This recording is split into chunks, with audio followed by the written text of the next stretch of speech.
시사. 안녕하세요. 전종철의 전격시사 진행을 맡은 전종철 기자입니다. 연휴 마지막 날인 오늘은 지역에 따라 비가 오겠지만 비가 소강 상태를 보이는 곳이 많겠습니다. 국민의힘 원내대표 선거에 3명이 출사표를 던졌습니다. 수도권 송석준, 충청권 이종배, 영남권 추경호 의원이 오는 9일 경선을 치릅니다. 앞서 민주당 원내대표에는 친명 핵심 박찬대 의원이 선출됐습니다. 민주당은 국회의장 선출 절차에도 본격 돌입합니다. 내일부터 후보 등록을 받는데 6선 조정식 추미애, 5선 정성호 우원식 의원의 4파전 구도입니다. 오늘 방송에선 최상병 특검법 등 정치 현안을 자세히 짚어보고 이스라엘 하마스 전쟁 휴전 협상과 이를 둘러싼 국제 정세를 분석해봅니다. 5월 6일 월요일 전종철의 전격시사 출발합니다. 전종철의 전격시사는 유튜브로도 실시간 방송합니다. 문자 참여는 짧은 문자 50원, 긴 문자 100원이 드는 샵9730, 콩 어플은 무료입니다. KBS 1라디오 채널에는 정치, 경제, 사회, 문화 등 다양한 명품 콘텐츠가 있습니다. 구독과 좋아요, 댓글 많이 부탁드립니다.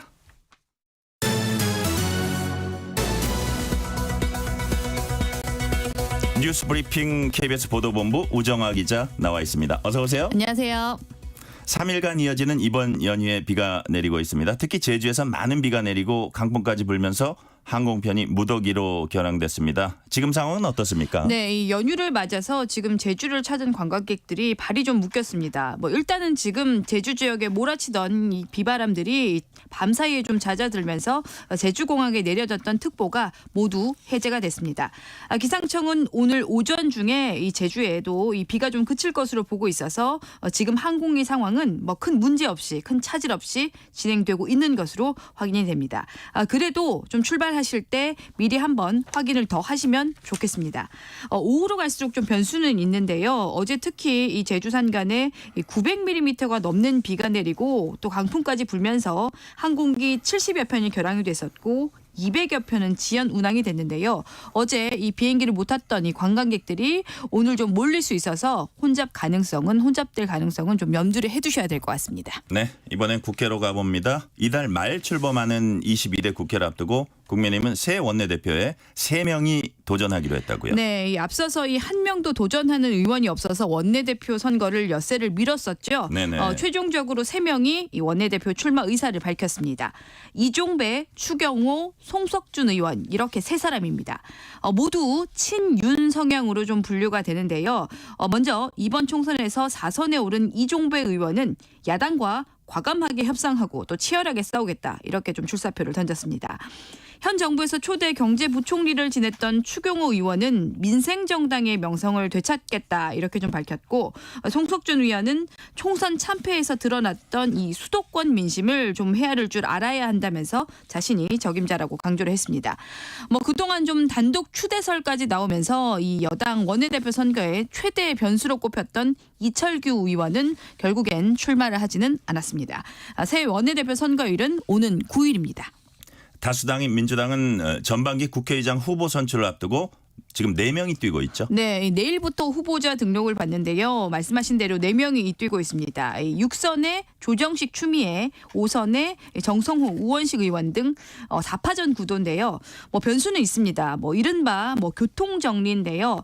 앞서서 민주당은 이 단독 출마로 박찬대 의원, 이 찐명이라고 불리는 박찬대 의원을 원내대표로 선출을 했었죠. 이재명 대표 측의 좀 의사에 따라서 당이 좀 일사불란하게 움직인 것 아니냐. 좀 당시에 이런 해석이 나왔습니다. 이번에도 이번 이 국회의장 선거에서도 이렇게 좀 당 내에서 교통정리, 이른바 좀 교통정리가 이루어질 가능성도 좀 조심스럽게 제기가 되고 있습니다. 어디까지나 좀 가능성이지만 계속 이런 이야기들이 지금 좀 당 안팎에서 나오고 있는데요. 투표율이 16일인데 앞으로 딱 열흘 남았으니까 정치는 좀 생물이라고 하니까 이 기간 동안 얼마든지 또 어떤 일이 좀 또 발생이 벌어질 수 있다는 관측까지도 지금 동시에 나오고 있습니다.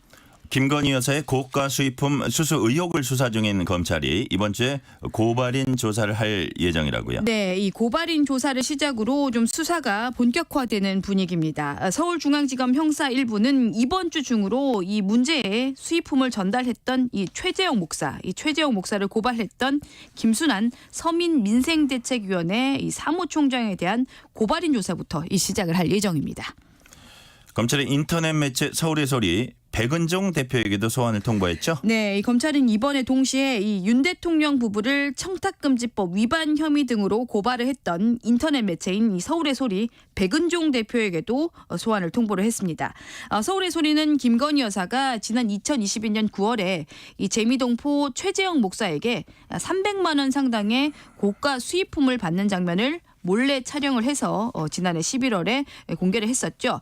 이번 사건의 시작이기도 합니다. 검찰은 두 사건 모두 서울중앙지검 형사 1부에 배당을 했습니다. 지난 2일 앞서서 지난 2일에 이원석 검찰총장의 지시에 따라서 서울중앙지검이 의혹의 전담팀을 꾸렸었고 이번 주부터 본격적으로 조사가 시작이 되는 겁니다. 고발인 조사에서 핵심 쟁점은 뭔가요? 네, 아무래도 이번 조사의 핵심 쟁점은 김건희 여사가 받은 고가 수입품과 윤석열 대통령의 직무, 이 관련성, 이 직무와 이 수수 의혹이 관련성을 파헤치는 게 핵심으로 보입니다. 만약에 직무 관련성이 인정이 된다 하더라도 이 김건희 여사의 경우에는 처벌이 불가능하다. 이런 결론이 좀 나올 수 있는 가능성도 법조계 안팎에서는 좀 제기가 되고 있는데요. 왜냐하면 일단 이 청탁금지법에는 공직자의 배우자를 처벌할 수 있는 근거가 없기 때문입니다.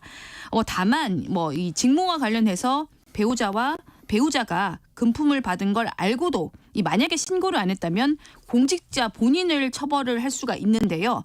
그러니까 이 윤 대통령이 이 김건희 여사의 수수 사실을 알고 제대로 신고를 했는지 이게 또 향후에 하나의 쟁점이 될 가능성도 적지가 않습니다. 일단 검찰이 수사를 시작했으니까 결과를 좀 지켜볼 수밖에 없을 것 같습니다. 네네. 잉글랜드 프로축구 토트넘의 손흥민 선수가 개인 통산 프리미어리그 300번째 경기에서 또 골을 넣었다고요. 네, 이 말씀하신 대로 이 프리미어리그 300번째 출장 경기에서 올 시즌만 놓고 보면은 17호 골을 터뜨렸습니다. 손흥민 선수는 오늘 리버풀과의 원정 경기에 선발 출전해서 팀이 4대1로 뒤진 후반 32분에 시즌 17호 골을 터뜨렸습니다. 특히 이 골은 이 리버풀과의 경기만 놓고 보면 5경기 연속 골이었고요. 네. 리그 좀 전체로 보면은 120호 골이나 됐습니다. 이로써 손흥민 선수는 잉글랜드의 축구 스타인 스티븐 제라드와 함께 역대 득점 공동 22위에 올랐습니다. 아쉽게도 지금 근데 소속팀인 토트넘이 4연패를 했습니다. 리버풀에 4대2로 져서 이번 골의 의미가 좀 살짝 바래기도 했습니다. 리그 통산 120호 골 많이 넣었네요. 네. 지난주 미국 LA 한인타운에서 40대 한인 남성이 경찰 총격으로 사망했습니다. 우선 어떤 사건인지 간략히 좀 설명을 해주세요. 네, 현지 시간으로 지난 2일 오전에 LA 한인타운의 한 아파트에서 일어난 일입니다. 한국 국적인 40살 양모 씨가 이곳에서 말씀하신 대로 경찰 총격으로 숨졌는데요. 이 숨진 양 씨는 이 사건의 시작을 좀 보면 양 씨가 조울증을 앓고 있었는데 이 치료 시설로 가자라고 이렇게 가족이 제안을 했는데 말을 안 듣자 가족이 우선 이 LA 카운티 정신건강국에 도움을 요청을 했습니다. 이후에 이 양 씨가 거칠게 좀 이송을 거부해서 이 나왔던 정신건강국의 직원이 결국에는 경찰 신고를 했는데요. 그런데 양 씨가 경찰을 보고 흉기를 들고 다가오는 바람에 경찰이 결국에는 총을 쏘게 됐다는 설명입니다. 경찰이 출동을 한 지 30분 뒤에 총성이 들렸는데 가족들은 그 뒤에도 이 2시간이나 넘게 지나서야 양 씨 사망을 뒤늦게 알았다고 해서 유족들 입장에서는 지금 당연히 납득을 할 수가 없는 겁니다. 네, 경찰의 진압이 과한 게 아니냐 이런 얘기가 나올 수 있는데 경찰의 과잉 진압 여부 확인하기 위한 조사가 실제로 시작됐죠? 네, 이 유족들이 갑자기 사망을 하니까 당연히 좀 과잉 대응을 주장할 수밖에 없을 것 같은데요. 일단 주 LA 총영사관이 LA 경찰에 이 과잉 진압 여부를 조사를 해달라고 공식적으로 요구를 했습니다. 또 이와 별개로 LA 한인회도 이 사건 당시에 이 시간대별 상황 또 당시에 경찰이 몸에 부착했던 보디캠 영상 공개도 함께 좀 요구를 하면서 진상조사에 좀 힘을 보태고 있는 상황입니다. 네. 지난해 정부 행정 전산망 오류 사태가 벌어진 지 약 반년 만에 또 민원 시스템 오류가 발생했습니다. 이번엔 다른 사람의 개인정보가 담긴 잘못된 서류가 발급됐다는데 얼마나 규모로 발급이 된 거죠? 네, 일단 지금 확인된 것만 1,200여 건입니다. 어떻게 좀 발급이 잘못됐냐 보니까 신청인이 아닌 이 신청을 한 사람이 아닌 다른 사람의 이름 또 주소, 이 주민등록번호까지 이 민감한 개인정보가 담긴 서류가 좀 발급이 되는 좀 다소 당황스러운 이 어처구니 없는 일이 벌어진 건데요. 행정안전부에 따르면 지난달 초부터 중순까지 이 성적이나 졸업증명서 등 교육 관련 서류가 잘못된 사례가 646건, 또 잘못된 납세 증명서는 587건으로 좀 각각 파악이 됐습니다. 이걸 다 합하면 앞서서 말씀드렸던 약 1,200건이 되는 건데요. 행안부는 오류 사실을 확인한 직후에 이 당사자들에게 관련 사실을 알렸고 이 잘못 발급된 서류들은 모두 이 폐기 조치가 됐다라고 설명을 했습니다. 그러면서 시스템 보완을 마쳐서 현재는 정상적으로 발급이 되고 있다 이렇게 설명을 하고 있는데요. 그래도 좀 불안하고 그래도 납득이 잘 안 된다 이런 의견도 적지가 않습니다. 그렇다면 왜 이런 일이 벌어진 건가요? 일단 행안부는 오류가 생긴 이유가 이 프로그램 개발상의 이 실수였다면서 이걸 납품을 했던 사업자 측과의 계약 위반 사항을 이 검토를 해서 필요한 경우에는 법적 조치까지 하겠다. 이렇게 좀 밝히고 있습니다. 이런 상황에서 개인정보보호위원회가 이번 상황에 대해서 별도로 이 조사에 착수를 했습니다. 유출 경위 전반 이 어떻게 해서 유출이 됐는지 이 전반을 포함해서 행안부 대응에도 이번에 좀 문제가 없었는지 모두 살펴본다는 계획입니다. 오늘 듣겠습니다. 우정화 기자 휴일에도 수고 많았습니다. 지금 시각 7시 31분입니다. 전종철의 전격시사 연휴 마지막 날이자 한 주의 시작 월요일 날씨 정보 전해드립니다. 밤사이 효특보는 모두 해제가 됐습니다. 어제부터 제주 산지 500mm 이상, 또 지리산 부근과 남해안 200mm 이상, 서울은 56.7mm 등 그 밖에 전국에 20에서 100mm의 많은 비가 왔는데요. 일부 남해안은 5월 하루 강수량 1위를 경신하기도 했습니다. 오늘과 내일은 어제보단 좀 덜 비가 오겠고요. 전국에 가끔 비가 내리는 형태로 소강 상태인 곳이 많겠습니다. 오늘은 5에서 20mm, 내일도 비슷하게 강우량 예보돼 있고요. 강풍 강도도 어제보다 많이 괜찮아졌습니다. 경상권 동해안과 울릉도 독도, 전남 거문도 초도에는 강풍특보 발효 중이고요. 오늘 바람이 매우 강한 지역입니다. 또 오늘 해상도 대부분 물결이 매우 높겠습니다. 오늘 낮 기온은 서울이 15도에 그치면서 거의 종일 일교차가 없겠습니다. 세종대전 18도, 광주 19, 강릉 부산 22, 대구 25도 등으로 당분간은 오늘처럼 이렇게 평년보다 낮 기온이 낮겠습니다. 강수 세정 효과로 인해서 오늘과 내일 미세먼지 농도는 아주 깨끗하겠습니다. 지금 서울 기온은 14도, 어제 오늘 서울에 57mm의 비가 왔습니다. 전종철의 전격시사 연휴 마지막 날 날씨 정보 최영우였습니다. 계속해서 이 시각 교통 상황 KBS 교통정보센터의 유하영 씨가 정리해드립니다. 네, 이 시각 교통정보입니다. 아직까진 도로에 교통량이 많지 않고요. 돌발 구간을 중심으로 속도 떨어집니다. 고속도로는 영동고속도로 인천 방향 동수원 진입로 2차로에서 사고 났습니다. 주의하셔야겠고요. 중부고속도로 남이 쪽으로 중부 1터널 부근 2차로에 장애물이 있습니다. 서울 시내에서는 강변북로 구리 방향 청담대교에서 잠실대교 사이 3차로에서 사고 났고요. 동부간선도로 의정부 쪽으론 상계교 부근 3차로에 고장난 차가 섰습니다. 조심해서 지나셔야겠습니다. KBS 교통정보센터였습니다.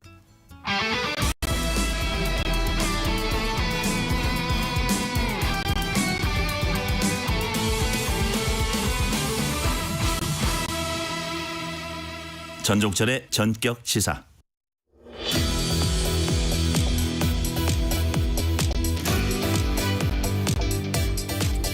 이스라엘 하마스 전쟁이 7개월째 접어든 가운데 휴전 협상도 난항을 겪고 있습니다. 미국 대학가를 중심으로 반전 시위가 확산되면서 미국 본토까지 뒤흔들고 있습니다. 남은 변수는 무엇인지, 사태가 어떻게 전개될지 짚어보겠습니다. 중동 전문가 이희수 성공회대 석좌교수 전화 연결돼 있습니다. 교수님 안녕하세요. 네, 안녕하세요. 연휴에 감사드립니다. 네. 자, 주말 동안도 이스라엘 하마스 전쟁의 휴전 협상이 이어졌습니다. 그간 협상이 자주 결렬됐는데 이번 협상에서 지금까지 좀 진전된 게 보입니까? 뭐 어제 밤사이에도 또 이스라엘 대표가 끝까지 협상 테이블에 나오지 않아서 지금 당장 협상이 진전될 거라는 예측을 또 이제 흐리게 하고 있는데요. 네. 그렇지만 이번 협상이 개전 7개월 동안에 가장 현실적이고 진전된 협상인 것은 맞습니다. 그건 전쟁 당사자들뿐만 아니라 이집트, 카타르, 미국 모든 중재자들이 함께 논의하는 계기가 확보돼서 매우 고무적이었는데 아직 이스라엘 내부의 이견 정리가 되지 않아서 이스라엘 대표가 끝내 참석을 못해서 지금 고착 상태에 빠지고 있습니다. 이스라엘 내부 이견 정리 말씀하셨는데 말씀하신 대로 이스라엘 불참 고수하고 있습니다. 조금 그걸 구체적으로 좀 설명해 주시면 어떤 일이 있는 건가요? 이스라엘 내부에? 지금 이제 하마스와 모처럼 이제 이스라엘 국내 내부의 이제 가장 큰 문제는 인질 석방입니다. 그래서 네네. 33명의 인질을 우선 석방하고 한 40일간의 냉각기를 두면서 항구적인 평화를 위한 논의를 할 수 있다. 지금까지는 항구적인 평화라는 말이 이스라엘 정부에서 나오지 않았는데 처음으로 나왔고요. 그러면서 굉장히 진전된 협상이라고 보아졌는데 지금 네타냐후 정권의 그 전시 내각에서 강경파들이 굉장히 목소리가 큽니다. 네. 결국 하마스를 인정한다면 우리가 전쟁한 목적이 뭐냐? 하마스의 완전 개멸 전에는 협상은 없다 하는 강경한 목소리가 이제 그 설득이 불가능하면서 지금 이제 협상장에 나오지 못하는 상황이고요. 네. 그래서 이스라엘은 그 하마스의 완전 개멸 때까지는 전쟁을 계속하겠다는 거고. 또 하마스는 이 상태에서 이제 이스라엘이 이제 항구적인 평화를 약속해 준다면 우리가 전쟁을 끝낼 수 있다. 아직까지는 양쪽의 간극이 매우 큰 상황입니다. 지금 교수님 말씀 정리해보면 하마스는 항구적인 종전 보장해달라. 이스라엘은 긍정적 신호가 있어야 협상 테이블에 나서겠다. 이렇게 맞서고 있기 때문에 타협점 찾기는 쉽지는 않아 보이네요. 지금도.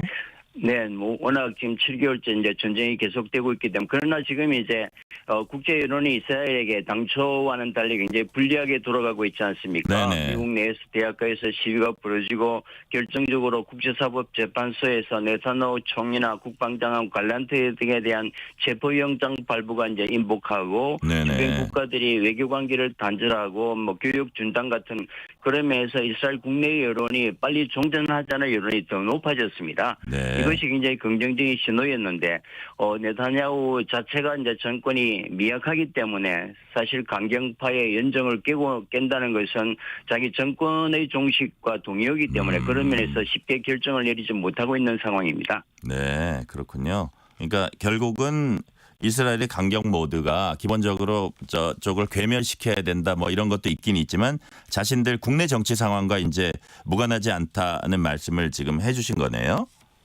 뭐 그렇죠. 하마스도 마찬가지입니다. 하마스도 사실 이제 지금까지는 전쟁을 이제 진두지휘하는 가자 내부의 야히야 신라라는 이제 그 군사 조직과 카타르에 있는 망명 정부 이스라엘 한이아 사이에 사실 의견 조율이 안 되어서 이제 협상이 이제 굉장히 지체되어 왔는데 뭐 지금 이제 라파 지상 공격이 임박해 있거든요. 라파라는 네네. 것이 이제 가자 가장 남쪽에 150만 명이 몰려 있는 마지막 피난처인데 여기 이제 5개 내지 4개 그 하마스 부대가 거기 머물고 있습니다. 만약에 지상전이 들어가면 부대가 와야 되면 이제 미래를 기약하기 힘들기 때문에 하마스도 상당히 지금 이제 다급한 상황.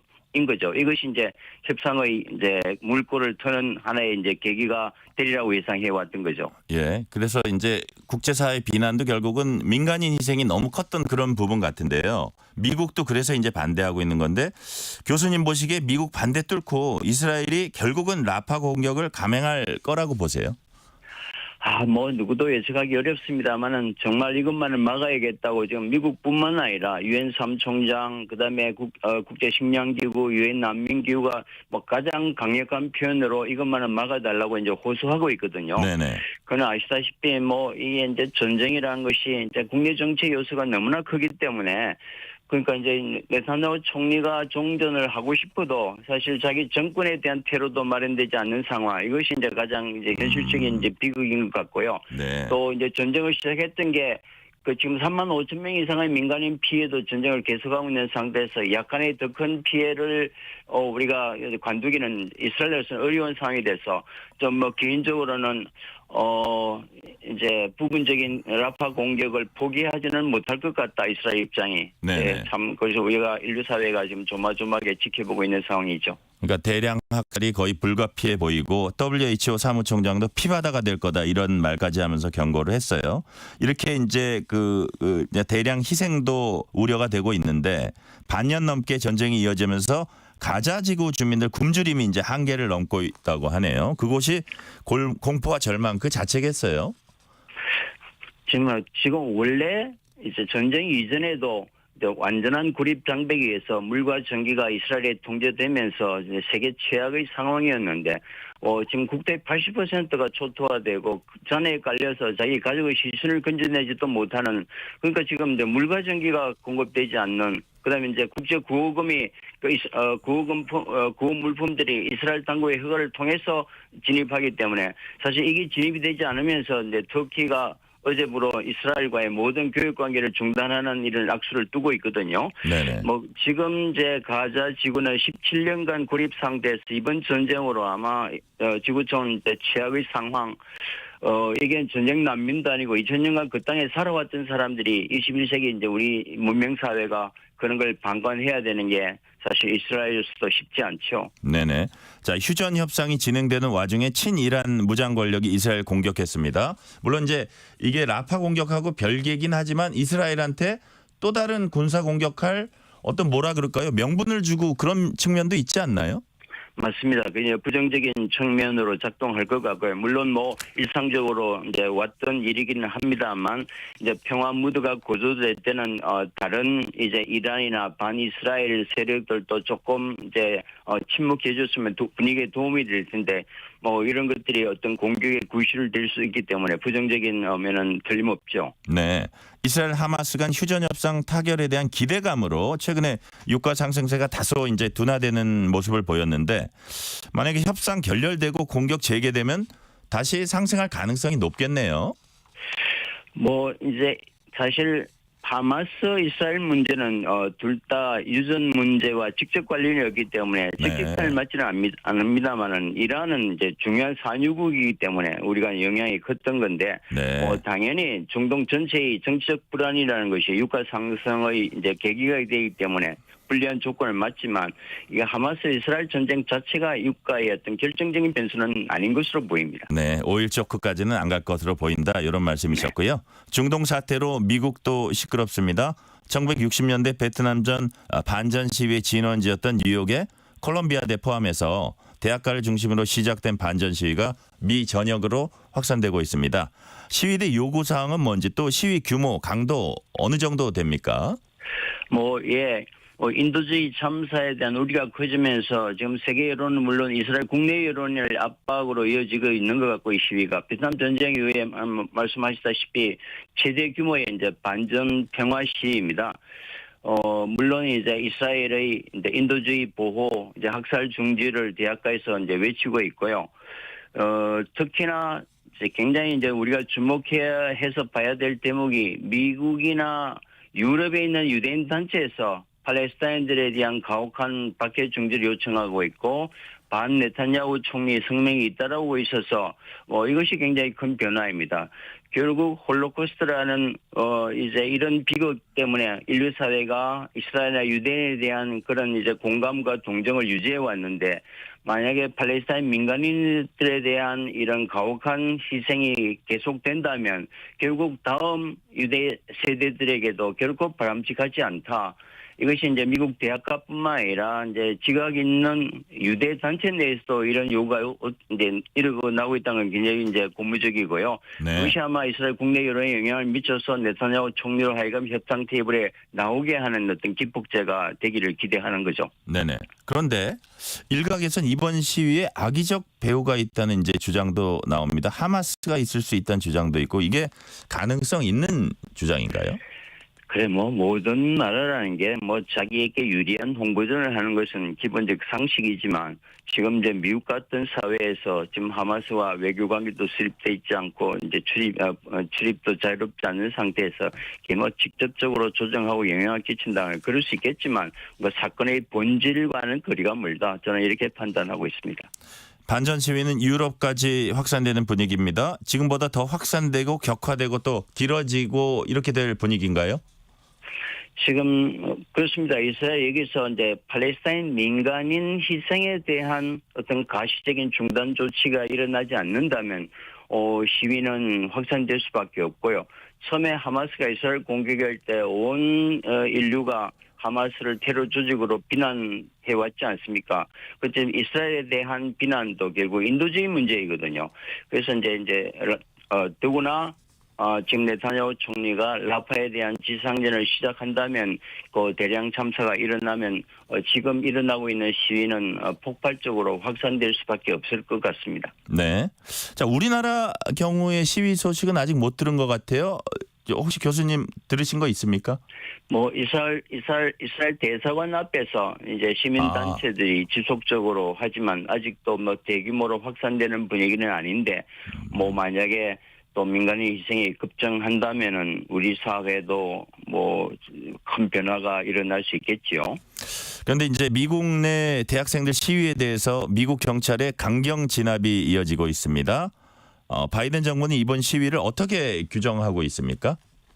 이 시위는 이제 질서 파괴다라는 명확한 입장을 가지고 있고요. 표현의 자유는 대학에서 인정되지만 그것이 어떤 시위로 공공질서를 어지럽히는 용납할 수 없다. 뭐 아시다시피 미국 대학은 아직도 이제 유대 학문적 전통 파워가 매우 크고 또 언론이나 문화나 이런 이제 금융이나 이런 파워 때문에 전통적으로 반이스라엘 시위에 대해서는 미국이 굉장히 민감한 반응을 보이는 것이 이제 관례이기는 했습니다. 그런 면에서 이를 반이스라엘 투쟁이라는 이름을 쓰지 않고 뭐 하마스 지지 또는 이제 프로 팔레스타인 뭐 이런 지지의 용어 표현 자체도 좀 균형 감각을 잃었다. 그런 면에서 바이든 행정부는 굉장히 강한 입장을 취하고 있고 이런 이제 유대인들에 대한 시위를 중지하지 못한다면 자기 대선 과제에도 이제 부정적인 요인으로 판단하고 있기 때문에 좀 강경한 대응을 요구하고 있는 것 같습니다. 네, 대선 관련해서 제가 질문 이어서 드릴게요.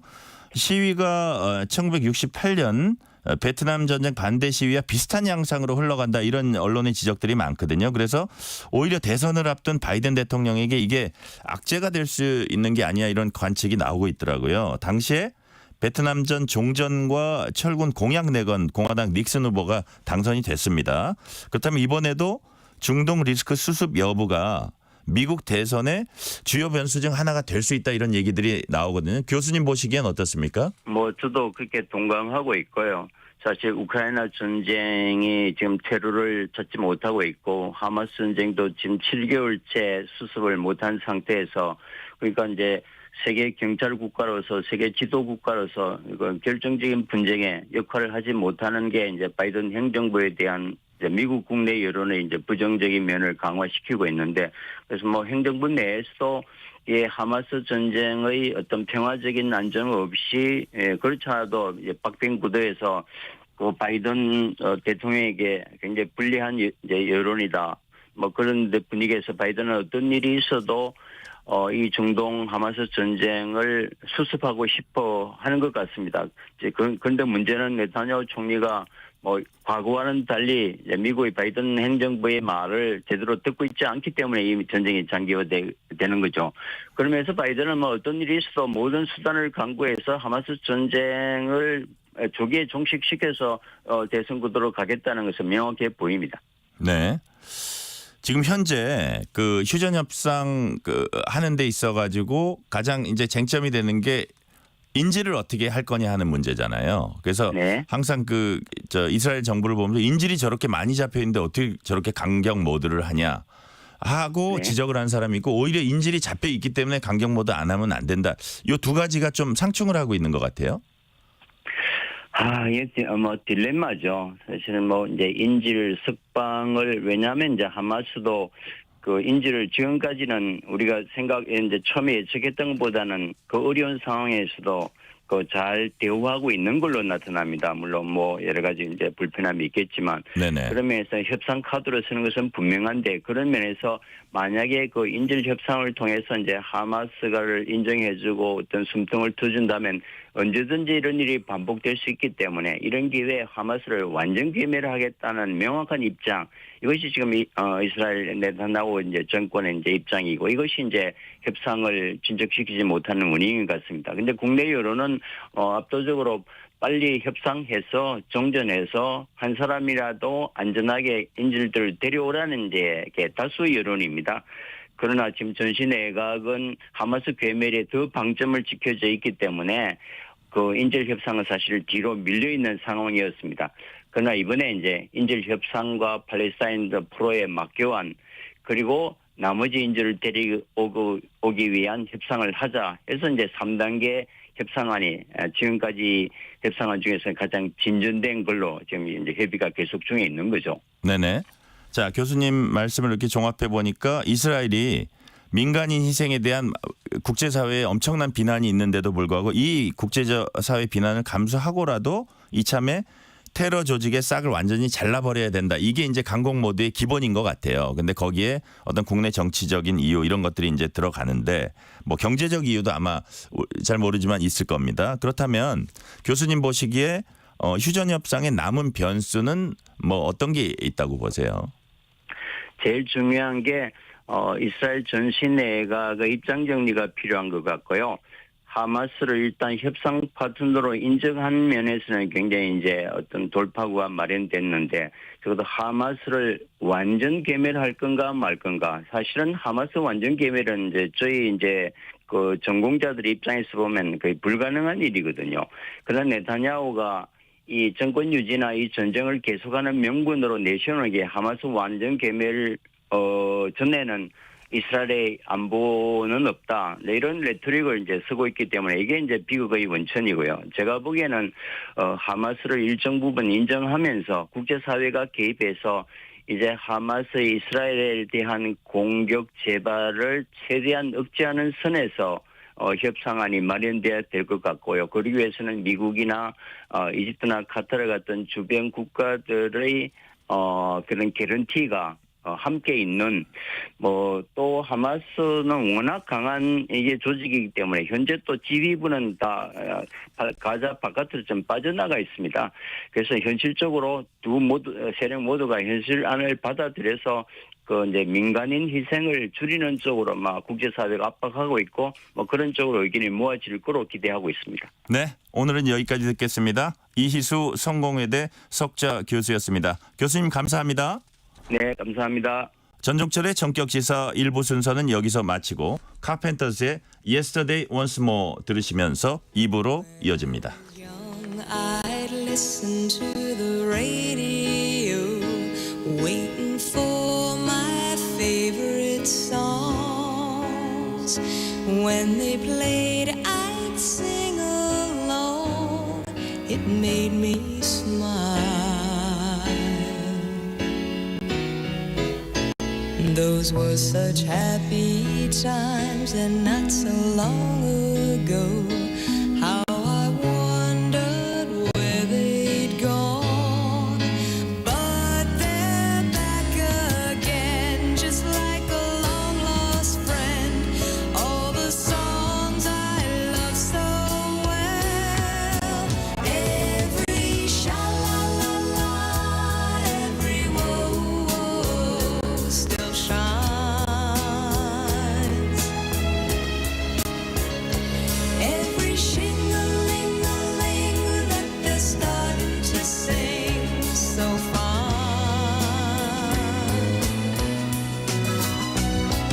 When they get to the part where he's breaking her heart, it can really make me cry, just like before. It's yesterday once more.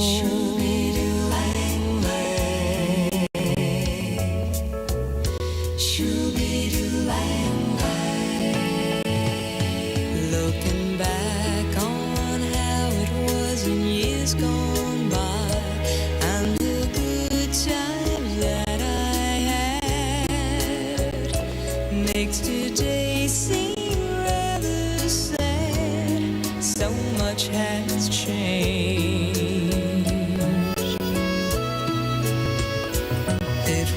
songs of love that I would sing to them, and I'd memorize each word. Those old melodies still sound so good to me as they melt the years away.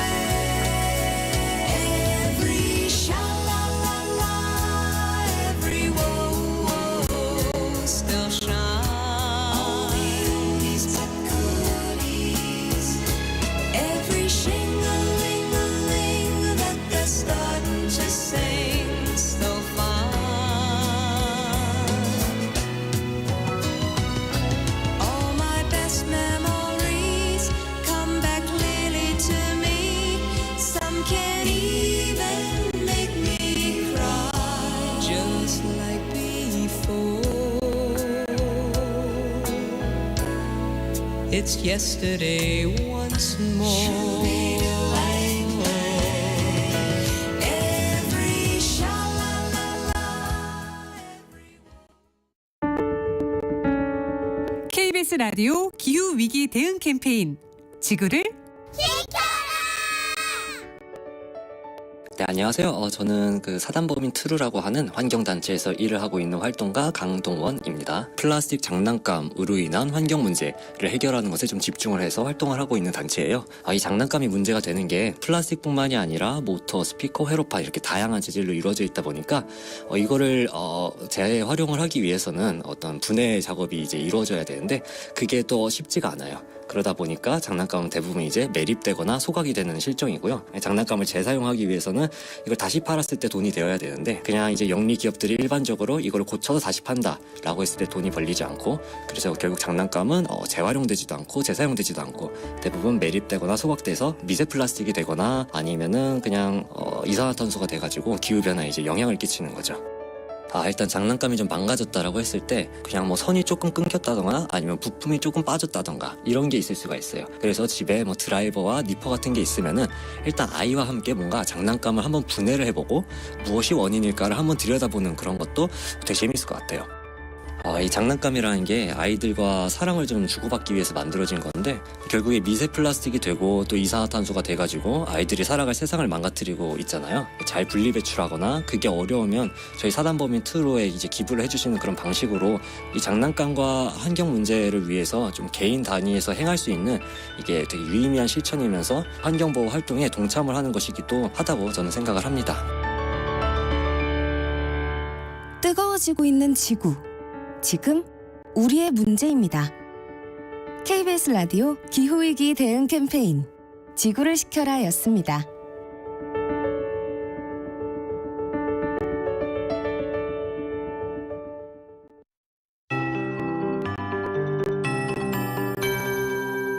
KBS 58분 날씨. 오늘은 어제에 비해서 그래도 좀 나은 날씨입니다. 그래도 여전히 풍랑특보나 강풍특보가 남아있는 구간이 있고요. 호우특보는 밤사이 모두 해제가 됐습니다. 수도권과 경상권 해안에 지금 약하게 비가 관측이 되고 있고요. 제주 산지가 어제부터 500mm 이상의 많은 비가 왔고요. 그 밖에 전국적으로도 20에서 100mm 안팎의 비가 왔는데요. 오늘과 내일은 전국에 가끔 비가 오겠고 소강 상태인 곳이 많아지겠습니다. 오늘은 5에서 20mm, 내일도 오늘보다 적거나 비슷한 수준의 강우량이 예보됐습니다.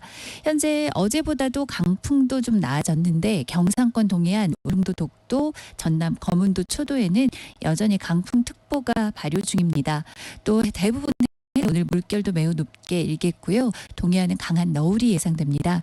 오늘 아침 기온은 어제보다 낮고 평년보다 약간 높은데요. 낮 기온은 대부분 15도에서 25도 분포로 평년보다 낮겠습니다. 당분간 이런 기온이 이어질 텐데 오늘 서울의 낮 기온은 15도에 그치면서 현재 기온 14도와 별반 크게 차이가 나지 않겠습니다. 세종, 대전 18도, 광주 19, 강릉, 부산 22, 대구 25도까지 오르겠고요. 미세먼지 농도는 비가 와서 아주 깨끗한 수준으로 내일까지 유지되겠습니다. 지금 서울 기온 14도, 어제 오늘 서울에 57mm의 비가 왔습니다. 최영우였습니다.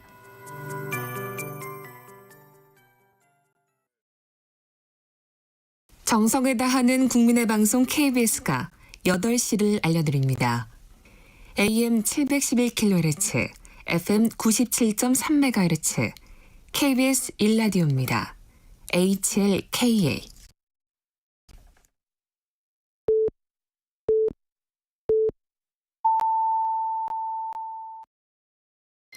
KBS 1라디오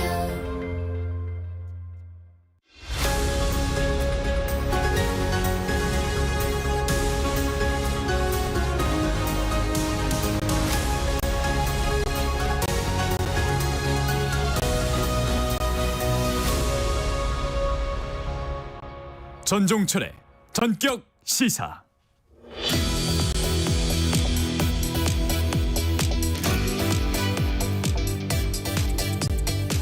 매주 월요일 정치 현안을 품격 있게 토론하는 품격 토론 시즌 2가 오늘부터 시작됩니다. 앞으로 이 시간 함께해 주실 정치권의 대표적인 신사 두 분 소개합니다. 김영우 전 국민의힘 의원, 신경민 전 민주당 의원 나오셨습니다. 어서 오세요. 네, 안녕하세요. 네, 안녕하세요. 저희 코너 지금 첫 시간이니까 현안 질문 들어가기 전에 22대 국회 바란다. 이것만은 꼭 한 말씀씩 짧게 해주시고 현안 질문 들어가면 어떨까 싶어요. 먼저 신경민 의원님 어떻습니까? 제가 아무리 바란다고 뭐 되겠습니까?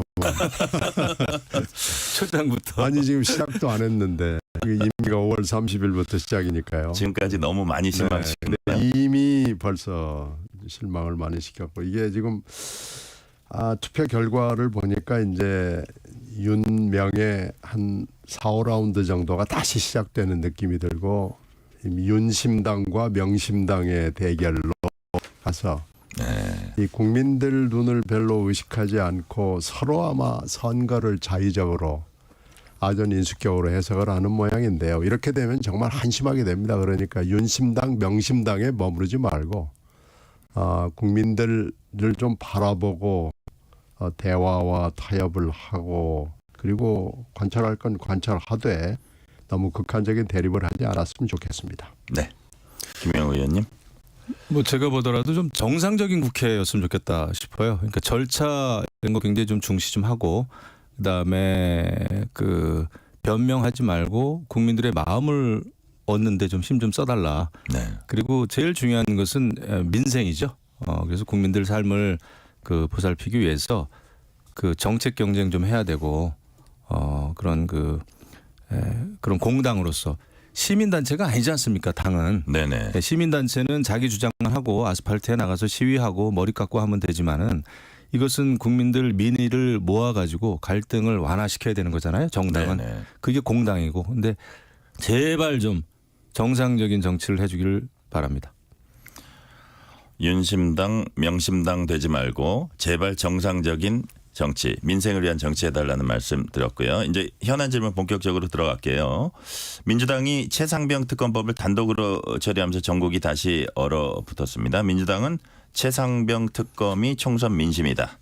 여권은 죽음을 이용한 나쁜 정치라고 맞서면서 거부권 행사도 시사하고 있습니다. 실제로 거부권 행사 시사할 거로 보세요? 하겠죠. 예. 지금 뭐 대통령 비서실장도 그런 얘기를 했고 정무수석도 얘기를 했고 그런데 이것도 특검법 그 법안으로만 생각을 하면 안 된다는 거예요.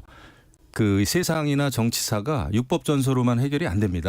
네. 아까도 제가 이제 민심 국민들의 마음을 얘기를 했는데 국민들의 마음을 얻기 위해서 어떻게 해야 될지를 고민해야 된다. 네. 단순히 저도 이제 거부권 행사하는 건 이해는 갑니다. 충분히. 왜냐하면 이 특검이 야당이 일변도 밀어붙였고 합의가 전혀 없었고 뭐 그런 그 불합리한 측면은 분명히 있어요. 그럼에도 불구하고 지금 이것은 굉장히 중대한 문제입니다. 왜냐하면은 야권, 그러니까 이준석 개혁신당을 포함한 야권이 반윤 연대의 이 연결고리로 삼는 거예요. 그러니까 윤석열 정권을 공격하는 필살기입니다. 야권이. 굉장히 이걸 가지고 매몰차게 아주 몰아칠 텐데 이거에 대해서 그냥 여태까지 9번 다른 여러 가지 법안 거부권 행사한 거하고 똑같이 거부권만 행사한다? 저는 안 된다고 생각합니다. 별도의 대책이 필요해요. 국민들 마음을 얻기 위해서. 그러니까 무슨 특검법이 가지고 있는 잘못된 부분을 수정하고 이런 거는 나중 문제고 어쨌거나 이것이 젊은 장병의 그 사망 그다음에 또 1차 수사도 아니죠. 조사 내용이 경찰청에 경북경찰청에 이첩이 됐다가 회수가 됐잖아요. 네네. 또 이종섭 국방부 장관은 또 호주 대사가 됐잖아요. 그리고 또 해병대 수사단장은 항명 수괴죄로 조사를 받고 있단 말이에요. 네. 이게 굉장히 휘발성이 있는 요소들이 다 들어가 있습니다. 국민들 마음을 움직일 수 있는. 그렇기 때문에 이것은 법적인 대국민 설명 이런 거 말고 법을 가지고 해결하려고 하지 말고 국민들 마음을 얻기 위해서 어떤 사실에 대한 설명, 대국민 사죄. 왜 이종섭을 더더군다나 총선 기간에 호주 대사를 임명했는지 말이죠. 이런 거에 대해서 저는 소상히 밝히지 않으면 이 문제는 22대 국회 시작하면서부터 내내 윤석열 정부를 괴롭힐 것이다. 그거에 대해서 대책을 빨리 세워야 됩니다. 그게 어떤 의도가 꼭 있지 않다 하더라도 어떤 판단 미스에 대해서도 만약에 있다면 그런 걸 종합적으로 다 소상히 밝혀야 된다. 그렇죠. 그건 이것은 법적으로 문제가 없었다. 이종섭 호주 대사 보내는 거. 그렇게 얘기할 사안이 아니다 이거죠. 법적으로는 문제가 없을 수 있죠. 하지만 그럼에도 불구하고 심정적으로 납득이 되는 것도 굉장히 중요하거든요. 네네. 법이 절대로 그 세상을 해석하기가 힘듭니다. 그러니까 육법 전서로 돌아가지가 않는다니까요. 세상이. 지금 김영호 의원님 말씀은 야당의 어떤 그 공세나 이거를 뭐라 그럴까 정당화 시켜주는 건 아니지만 그럼에도 불구하고 여권 입장에서는 아주 명확한 그 진상에 대한 규명 이런 거랄까 소상히 밝혀야 된다 그런 그럼요. 뜻이죠. 이거 야당은 지금 이걸 가지고 대통령 임기 단축을 시도하고 있다니까요. 네. 굉장히 위험하죠. 굉장히 국정 혼란을 가지고 올 수 있는 그 가능성이 있어요. 그래서 이거를 막기 위해서는 정무적으로 엄청난 대응과 전략과 또 국민 마음, 국민들이 이해할 수 있을 정도의 대책이 필요하다. 네. 어떻게 보십니까? 아마 이번 주 용산 회견을 통해서 이것을 아마 거부를 할 것 같아요. 지금 여러 가지 흘러나오는 얘기들을 종합해 보면 네네. 그렇게 흘러가는 걸로 내부 방침이 정해진 걸로 이제 짐작이 되는데요. 그 이유를 여러 가지 되겠죠. 네네. 뭐 수사 중에 특검을 한 사례가 없다. 뭐 여야 합의 없이 특검을 한 사례가 없다. 내지는 독소 조항이 많다. 뭐 이런 거 몇 가지 될 텐데 이건 전부 핑계가 될 겁니다. 그리고 네. 이 문제가 이렇게 크게 된 것은 3월 10일 날 이종섭 전 국방장관을 호주 대사로 임명을 한 용산의 조치에서부터 시작이 된 거거든요. 그러니까 이건 뭐 그 전차가 여러 가지 있습니다만 윤 대통령이 이 사안을 훨씬 더 큰 사안으로 키우고 이번 총선에서 제일 중요한 사안 중에 하나로 등극이 된 거예요. 네. 그러니까 이걸 이렇게 금방 김영우 의원이 얘기하는데 제가 전적으로 동의하고요. 이걸 법적으로 뭐 여러 가지 이유를 대고서는 안 됩니다. 수사 중 특검한 사례 있습니다. 그리고 여야 합의 없이 특검한 사례 있습니다. 그리고 특검을 일방 임명이니 뭐니 브리핑이 어쩌니 저쩌니 하는 것은 이건 고치면 돼요. 그리고 뭐 특검을 일방 임명하고 어쩌고 저쩌고 하는 건 핑계에 부탁한 거거든요. 그리고 이태원 특별법 사례에서도 있듯이 수정을 조건으로 해가지고 좀 바꿔달라. 이태원 특별법이 바로 직전 사례가 있기 때문에 네네. 얼마든지 정치력을 발휘해서 조건부 가령 거부권 행사 뭐 이런 거 가능합니다. 그리고 여야가 이러이러한 부분은 합의를 해달라. 이렇게 하면은 슬기롭게 넘어갈 수 있습니다. 그런데 이게 이제 21대로 대한민국이 끝나는 게 아니잖아요. 22대로 가면은 8표만 국힘당에서 담을 넘어오면은 특검법 거부 아무리 해도 안 됩니다. 그러니까 그런 상황의 변화 이런 걸 생각하고 이 법안이 가지고 있는 여러 가지 상태, 정치적 의미 이런 걸 생각하면은 이것을 딱 거부해가지고 끝내버리려고 생각하는 것 자체가 한심한 생각입니다. 더욱더 일을 크게 만든다. 그러면 이건 이제 눈덩이처럼 이미 눈덩이를 윤 대통령이 스스로 굴려놨고요. 이렇게 되면은 잘못하면은 눈사태로 번질 가능성이 있는 굉장히 중요한 정치적 의미를 담고 있는 법입니다. 제가 이런 식으로 한번 질문을 드려볼게요. 민주당은 김건희 여사 특검법 발의도 이제 예고했습니다. 최상병 특검법도 그렇고 김 여사 특검법도 그렇고 그 칼끝이 결국은 대통령실로 향하고 있습니다. 정부 여당이 원하지 않는 쟁점 법안들도 줄줄이 통과되고 있고요. 예컨대 최상병 특검법 하나 수용한다고 해서 야당은 멈출 것 같지 않습니다. 그래도 이제 어쨌든 이 자체를 가지고도 그냥 전격 수용해야 한다고 이제 신 의원님 말씀하셨는데 두 분께 한번 여쭤볼게요. 만약 본인이 윤 대통령이라면 지금 이 총체적인 어떤 동시다발적인 이 난국을 어떻게 지금 헤쳐나갈 것 같습니까? 다 받아줄까요? 예를 들어서 뭐 김건희 여사 특검, 뭐 쟁점 법안 어떻게 해야 되나요? 그 무조건 특검이나 뭐 특별법이든 앞으로도 예견할 수 있는 특검법들을 다 받으라는 얘기가 아니고요. 네네. 그 이전에 나는 이제 정치하겠다라는 말씀을 분명히 했잖아요. 대통령께서도. 그걸 하셔야 됩니다. 근데 이 정치라고 하는 것이 어떤 대국민 설명이나 뭐 어떤 잔재주나 기술로 가능한 게 아니고요. 예. 국민들이 봐도 대통령이 이거에 대해서는 굉장히 일단 잘못된 거, 그다음에 실수한 거, 또 약간 좀 이렇게 오만하게 비친 거 이런 거에 대해서는 사죄를 해야 되는 거죠. 저는 거기에서 시작을 해야 된다고 봅니다. 우리가 사죄. 시작은 사죄다. 예, 그 정치에 있어서 또 대국민 소통의 본질은요. 내용도 내용입니다만은 저는 그 태도와 자세가 더 중요하다는 생각을 제가 많이 하거든요. 네. 국민들이 봤을 때 야, 대통령이 이렇게 고개를 숙이고 이렇게 그래도 설명하려고 애를 쓰고 그 사실에 대해서 진실에 대해서 이야기를 하는데 야당이 이거 가지고 특검을 자꾸 들고 나오고 막 그냥 일방적으로 통과시키고 이거는 너무하다. 저 정말 과유불급이다. 야당이 저거 승리에 자아 도취돼 있다. 그러려면 대통령이 사과해야 된다. 그렇죠. 그게 가능하려면은 그거에 대한 국민들의 그 마음을 얻어야 되는 게 저는 먼저라고 봅니다. 근데 네. 여태까지 보면은 의료 대란도 그랬고 모든 일이 벌어졌을 때 주로 설명조예요. 근데 그 설명이 변명으로 들린단 말이에요. 뭐 법적으로 이렇고 사법 체계를 흔드는 것이고 이것은 야당의 의회 폭거고 그런 걸 다 알지만 국민들은 야당이 일방적으로 가는 거 다 알지만 그거보다 대통령실의 이런 모습이 더 싫다라는 거 아니겠습니까? 그래서 그런 어떤 그런 마음이 들어가 있는 진정성이 있는 정치력이 발휘되지 않으면 쉽지 않다. 네. 그래서 뭐 최상병 부모도 만나고 이제 막 여러 가지 어떤 그런 걸 해야 된다고 보는 거죠. 네. 어떻게 보세요? 뭐 야당 입장에서는 하나하나가 다 큰 사안들이죠. 대통령 부인 관련해서도 디올백 사건도 있지만 도이치모터스 사건은 벌써 4년이 된 거거든요. 디올백 사건은 5개월 동안 아무 얘기가 없었다가 이제 갑자기 검찰이 수사를 하겠다. 뭐 이런 것들이 다 자규적으로 보이고 뭔가 뒷배경이 있는 거 아니냐. 그리고 그것이 권력에 의해서 조정이 되고 있는 거 아니냐라는 인상을 주는 거예요.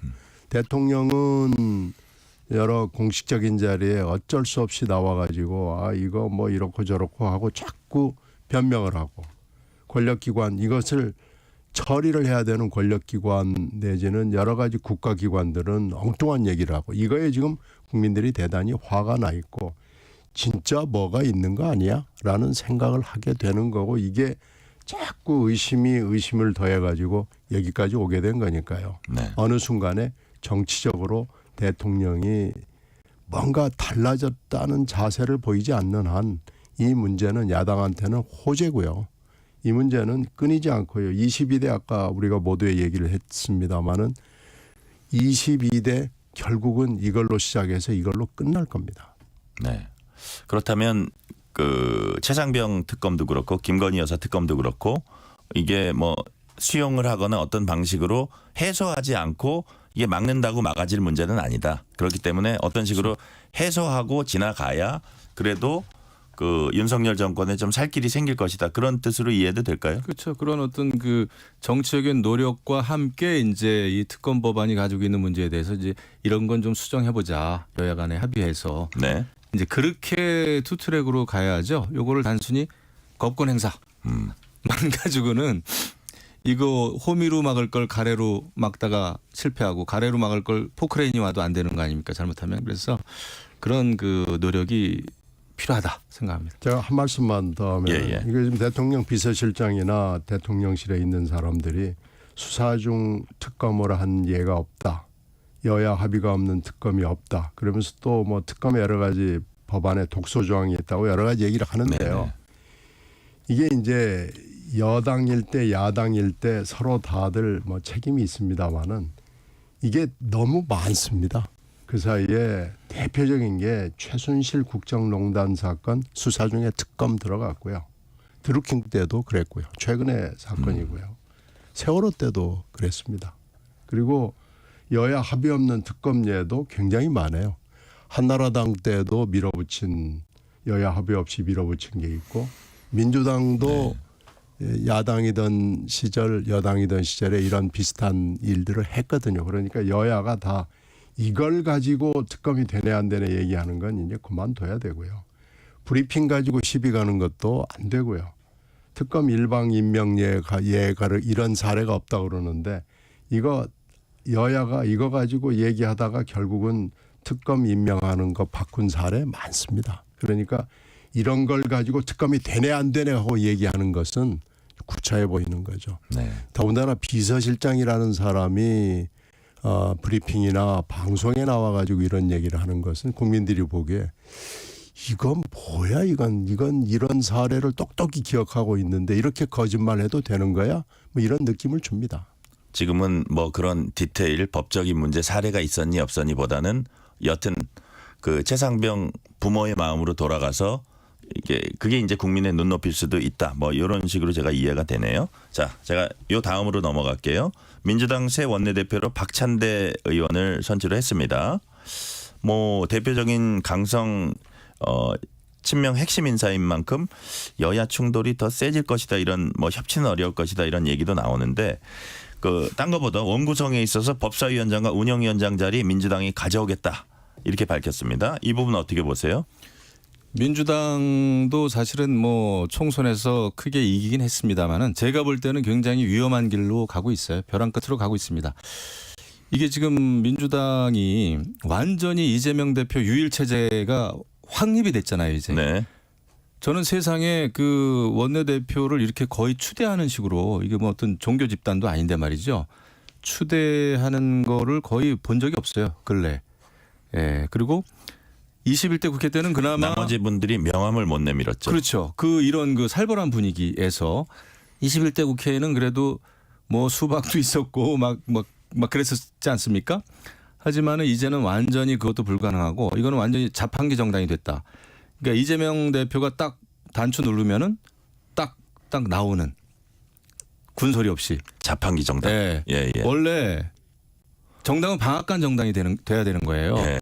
여러 가지 뭐 쌀도 들어가고 뭐 콩도 들어가고 막 이런 게 들어가 가지고 따끈따끈한 그런 맛있는 떡이 나와야 되는 겁니다. 다양한 목소리. 예. 그다음에 그 과정이 길잖아요. 방앗간은. 근데 지금 자판기 정당이 된 거예요. 제가 볼 때 굉장히 위험합니다. 이렇게 거대 야당이 그렇게 많은 의석수를 차지하고 있는 공당이 다른 의견이 잘 나올 수 없는 살벌한 분위기가 됐다. 이것은 나중에 민심하고 굉장히 동떨어질 가능성이 크다. 이재명 대표 유일 정당이기 때문에. 예. 하지만 그럼에도 불구하고 국민의힘이 또 잘 해야 되는 거죠. 네. 근데 제가 볼 때 민주당 굉장히 위험한 길로 가는 게 아닌가 생각이 듭니다. 법사위원장 민주당이 가져가야 된다. 이 부분 어떻게 보세요? 이건 지금 현재 민주당의 그 지지자들이 굉장히 요구를 하는 거예요. 네. 21대를 돌이켜 보면은요, 21대 원 구성을 하는데 2달 이상이 걸렸거든요. 그래서 그러다가 이제 18개 상임위원회를 그냥 독식을 하겠다라고 그래서 다 민주당이 가져갔다가 1년 뒤에 이걸 다시 재조정을 한 그런 기억이 생생하거든요. 그러니까 이번에도 이렇게 될 가능성이 저는 굉장히 높다고 봅니다. 네. 21대 되풀이가 될 가능성을 이미 예고를 한 거고 이것이 박찬대 지금 신임 원내대표의 발언이 협상용이냐 아니면은 그러니까 블러핑으로 지금 누가 될지는 모르겠습니다만은 국힘당의 원내대표한테 미리 공갈 엄포를 한 거냐 아니냐 진짜냐라고 지금 하는 데 있어서 해석은 쉽진 않습니다만은 저는 협상용만은 아니라고 봅니다. 이렇게 되면은 21대가 되풀이될 가능성이 높고요. 아마 22대는 더 훨씬 어려운 상황으로 해서 여야 대화가 매우 쉽지 않은 상황으로 일단 진입을 하고 있는 거 아닌가라고 생각이 되고요. 지금 현재 3분 원내대표가 국힘당에서 후보로 나와 있는데 네. 이 3분들 중에서 이제 누가 될지는 잘 모르겠지만 결국은 윤심을 결국 받들지 않겠어요. 그러니까 거기서 한치의 양보는 없다. 뭐 이렇게 이제 지령이 내려올 가능성이 높고 박찬대 원내도 한치의 양보는 없다. 이렇게 할 가능성이 매우 높다고 봅니다. 그래서 지금 현재 매우 어두운 전망이 현실적이라고 봅니다. 근데 법사위원장까지 이제 만약에 민주당이 갖고 가면 국민의힘으로서는 할 수 있는 게 아마 아무것도 없을 거예요. 원래 기존에 뭐 본회의 직회부도 있고 패스트트랙도 있고 한데 이것까지 갖고 간다? 그러면 국회 내에서의 어떤 뭐랄까요? 견제와 균형 이런 것도 실종되는 거거든요. 실종되죠. 보통은 이제 국회의장도 당연히 의석수가 많은 민주당이 가져가는 건데 네. 그럼 국회의장을 그나마 이 절차상으로 조금의 견제를 할 수 있는 게 법사위원장이거든요. 예. 이 법을 통과시킴에 있어서. 그런데 법사위원장도 가져가고 또 운영위원장도 가져가고 국회의장도 가져가고 그거는 이제 마음대로 하겠다는 건데 그렇게 되면은 뭐 의회주의 저는 이거는 완전히 그냥 그 말살된다고 봅니다. 의회라고는 볼 수 있습니까?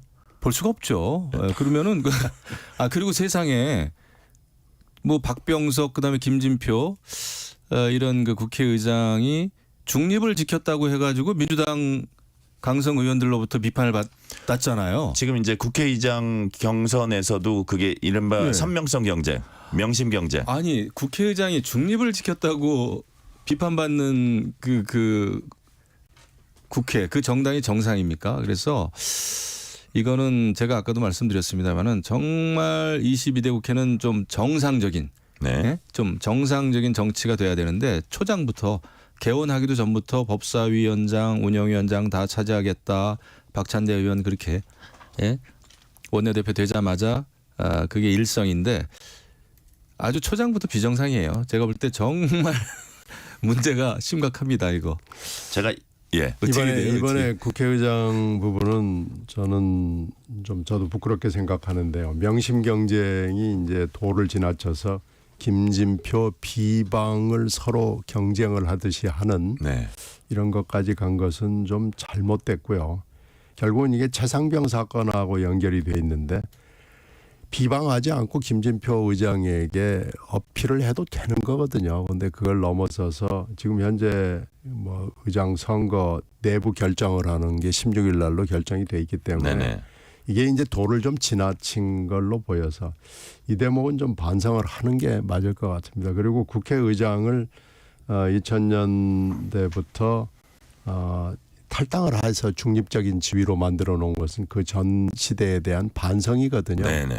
그러니까 이 반성이라는 기초 위에서 그게 1987년도 이후에 여러 가지 시행착오를 겪은 끝에 국회의장은 중립을 지키는 것이 좋겠다. 그리고 그 선진국의 사례도 그렇다라는 그 반성과 성찰 위에서 나온 거기 때문에 이런 반성과 성찰을 일시에 걷어차버리는 건 저는 잘못됐다고 봅니다. 그래서 이게 김진표 비방 경쟁으로까지 선명성을 할 것은 아니다 싶어요. 왜 그러냐면은 이게 결국은 의원들이 의장 후보를 결정을 하는데 의원들이 영향을 받는 강경한 당원들의 영향을 주기 위해 그러니까 이게 3쿠션으로 주는 거예요.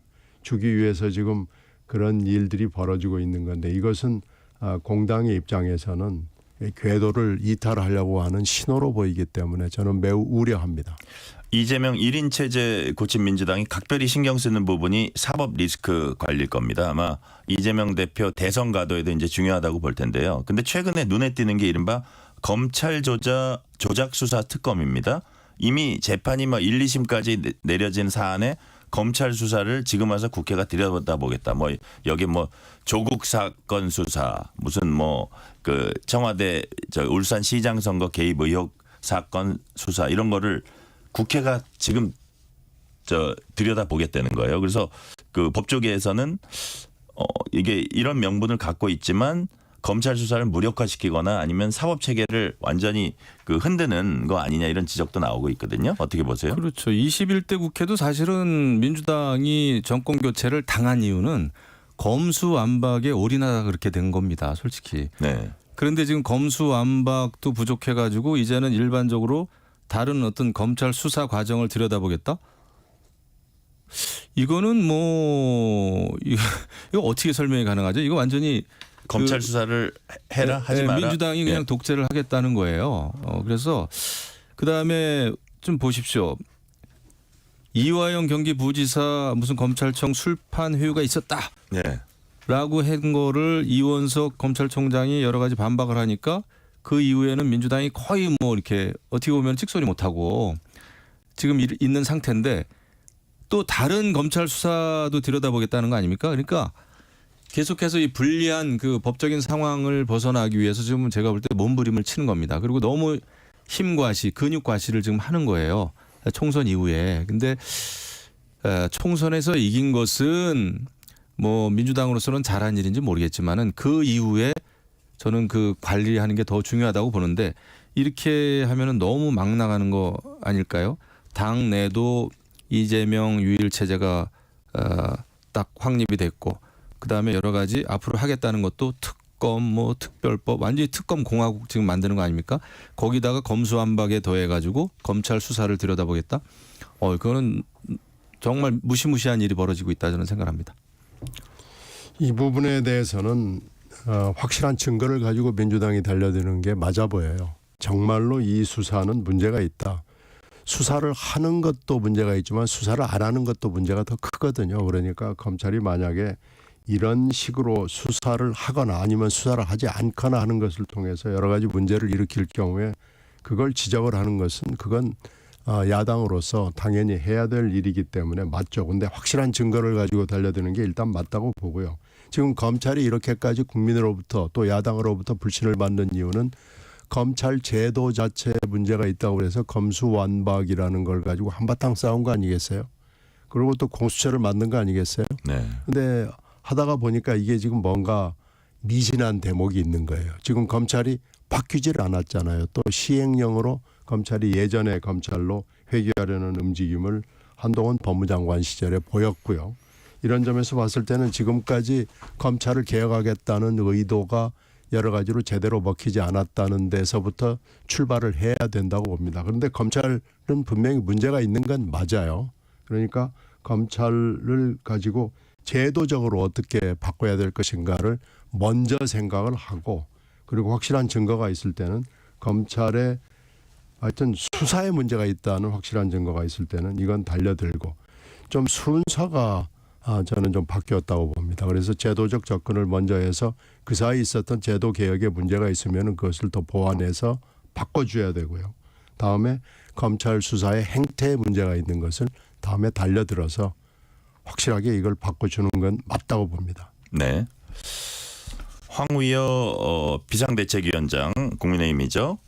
단순 관리형 비대위가 아니라 혁신이라는 키워드까지 이제 내세우다 보니까 6개월 가까이 꽉 채우는 비대위가 될 수도 있어서 여기 어떻게 보면 한동훈 위원장이 좀 나올 수 있는 숨통을 틔워주는 게 아니냐 이런 지적도 관측도 나오거든요. 시간이 이제 1분 미만으로 남았는데 뭐 짧게 좀 말씀해 주세요. 저는 이번 판에 아예 그냥 모든 사람들이 다 나왔으면 좋겠습니다. 한동훈, 유승민, 나경원, 뭐 안철수 등등 또 윤상현, 뭐 김태호.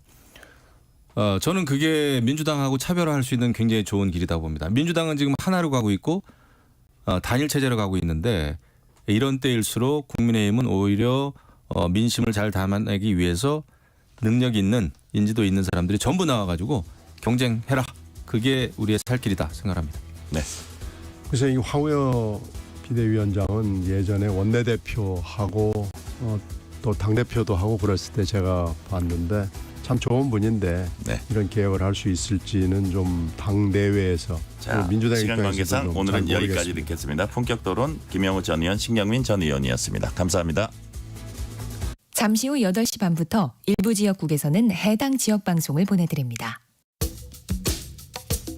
워렌 버핏은 가치 투자, 필립 피셔는 성장주 투자, 피터 린치는 장기 투자, 그리고 성기영은 경제쇼. 방법은 달라도 목표는 하나. 여러분을 성공의 길로 안내합니다.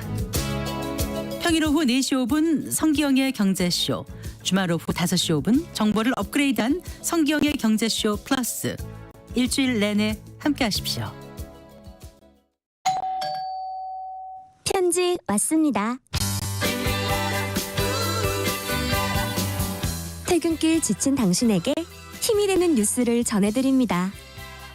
매일 저녁 당신과 함께 읽는 세상 이야기. KBS 1라디오 뉴스레터 K. 지금 시각은 8시 30분입니다.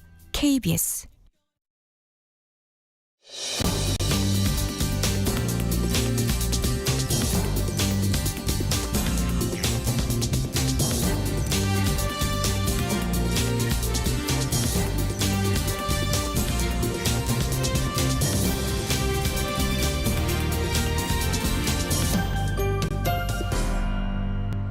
전종철의 전격 시사.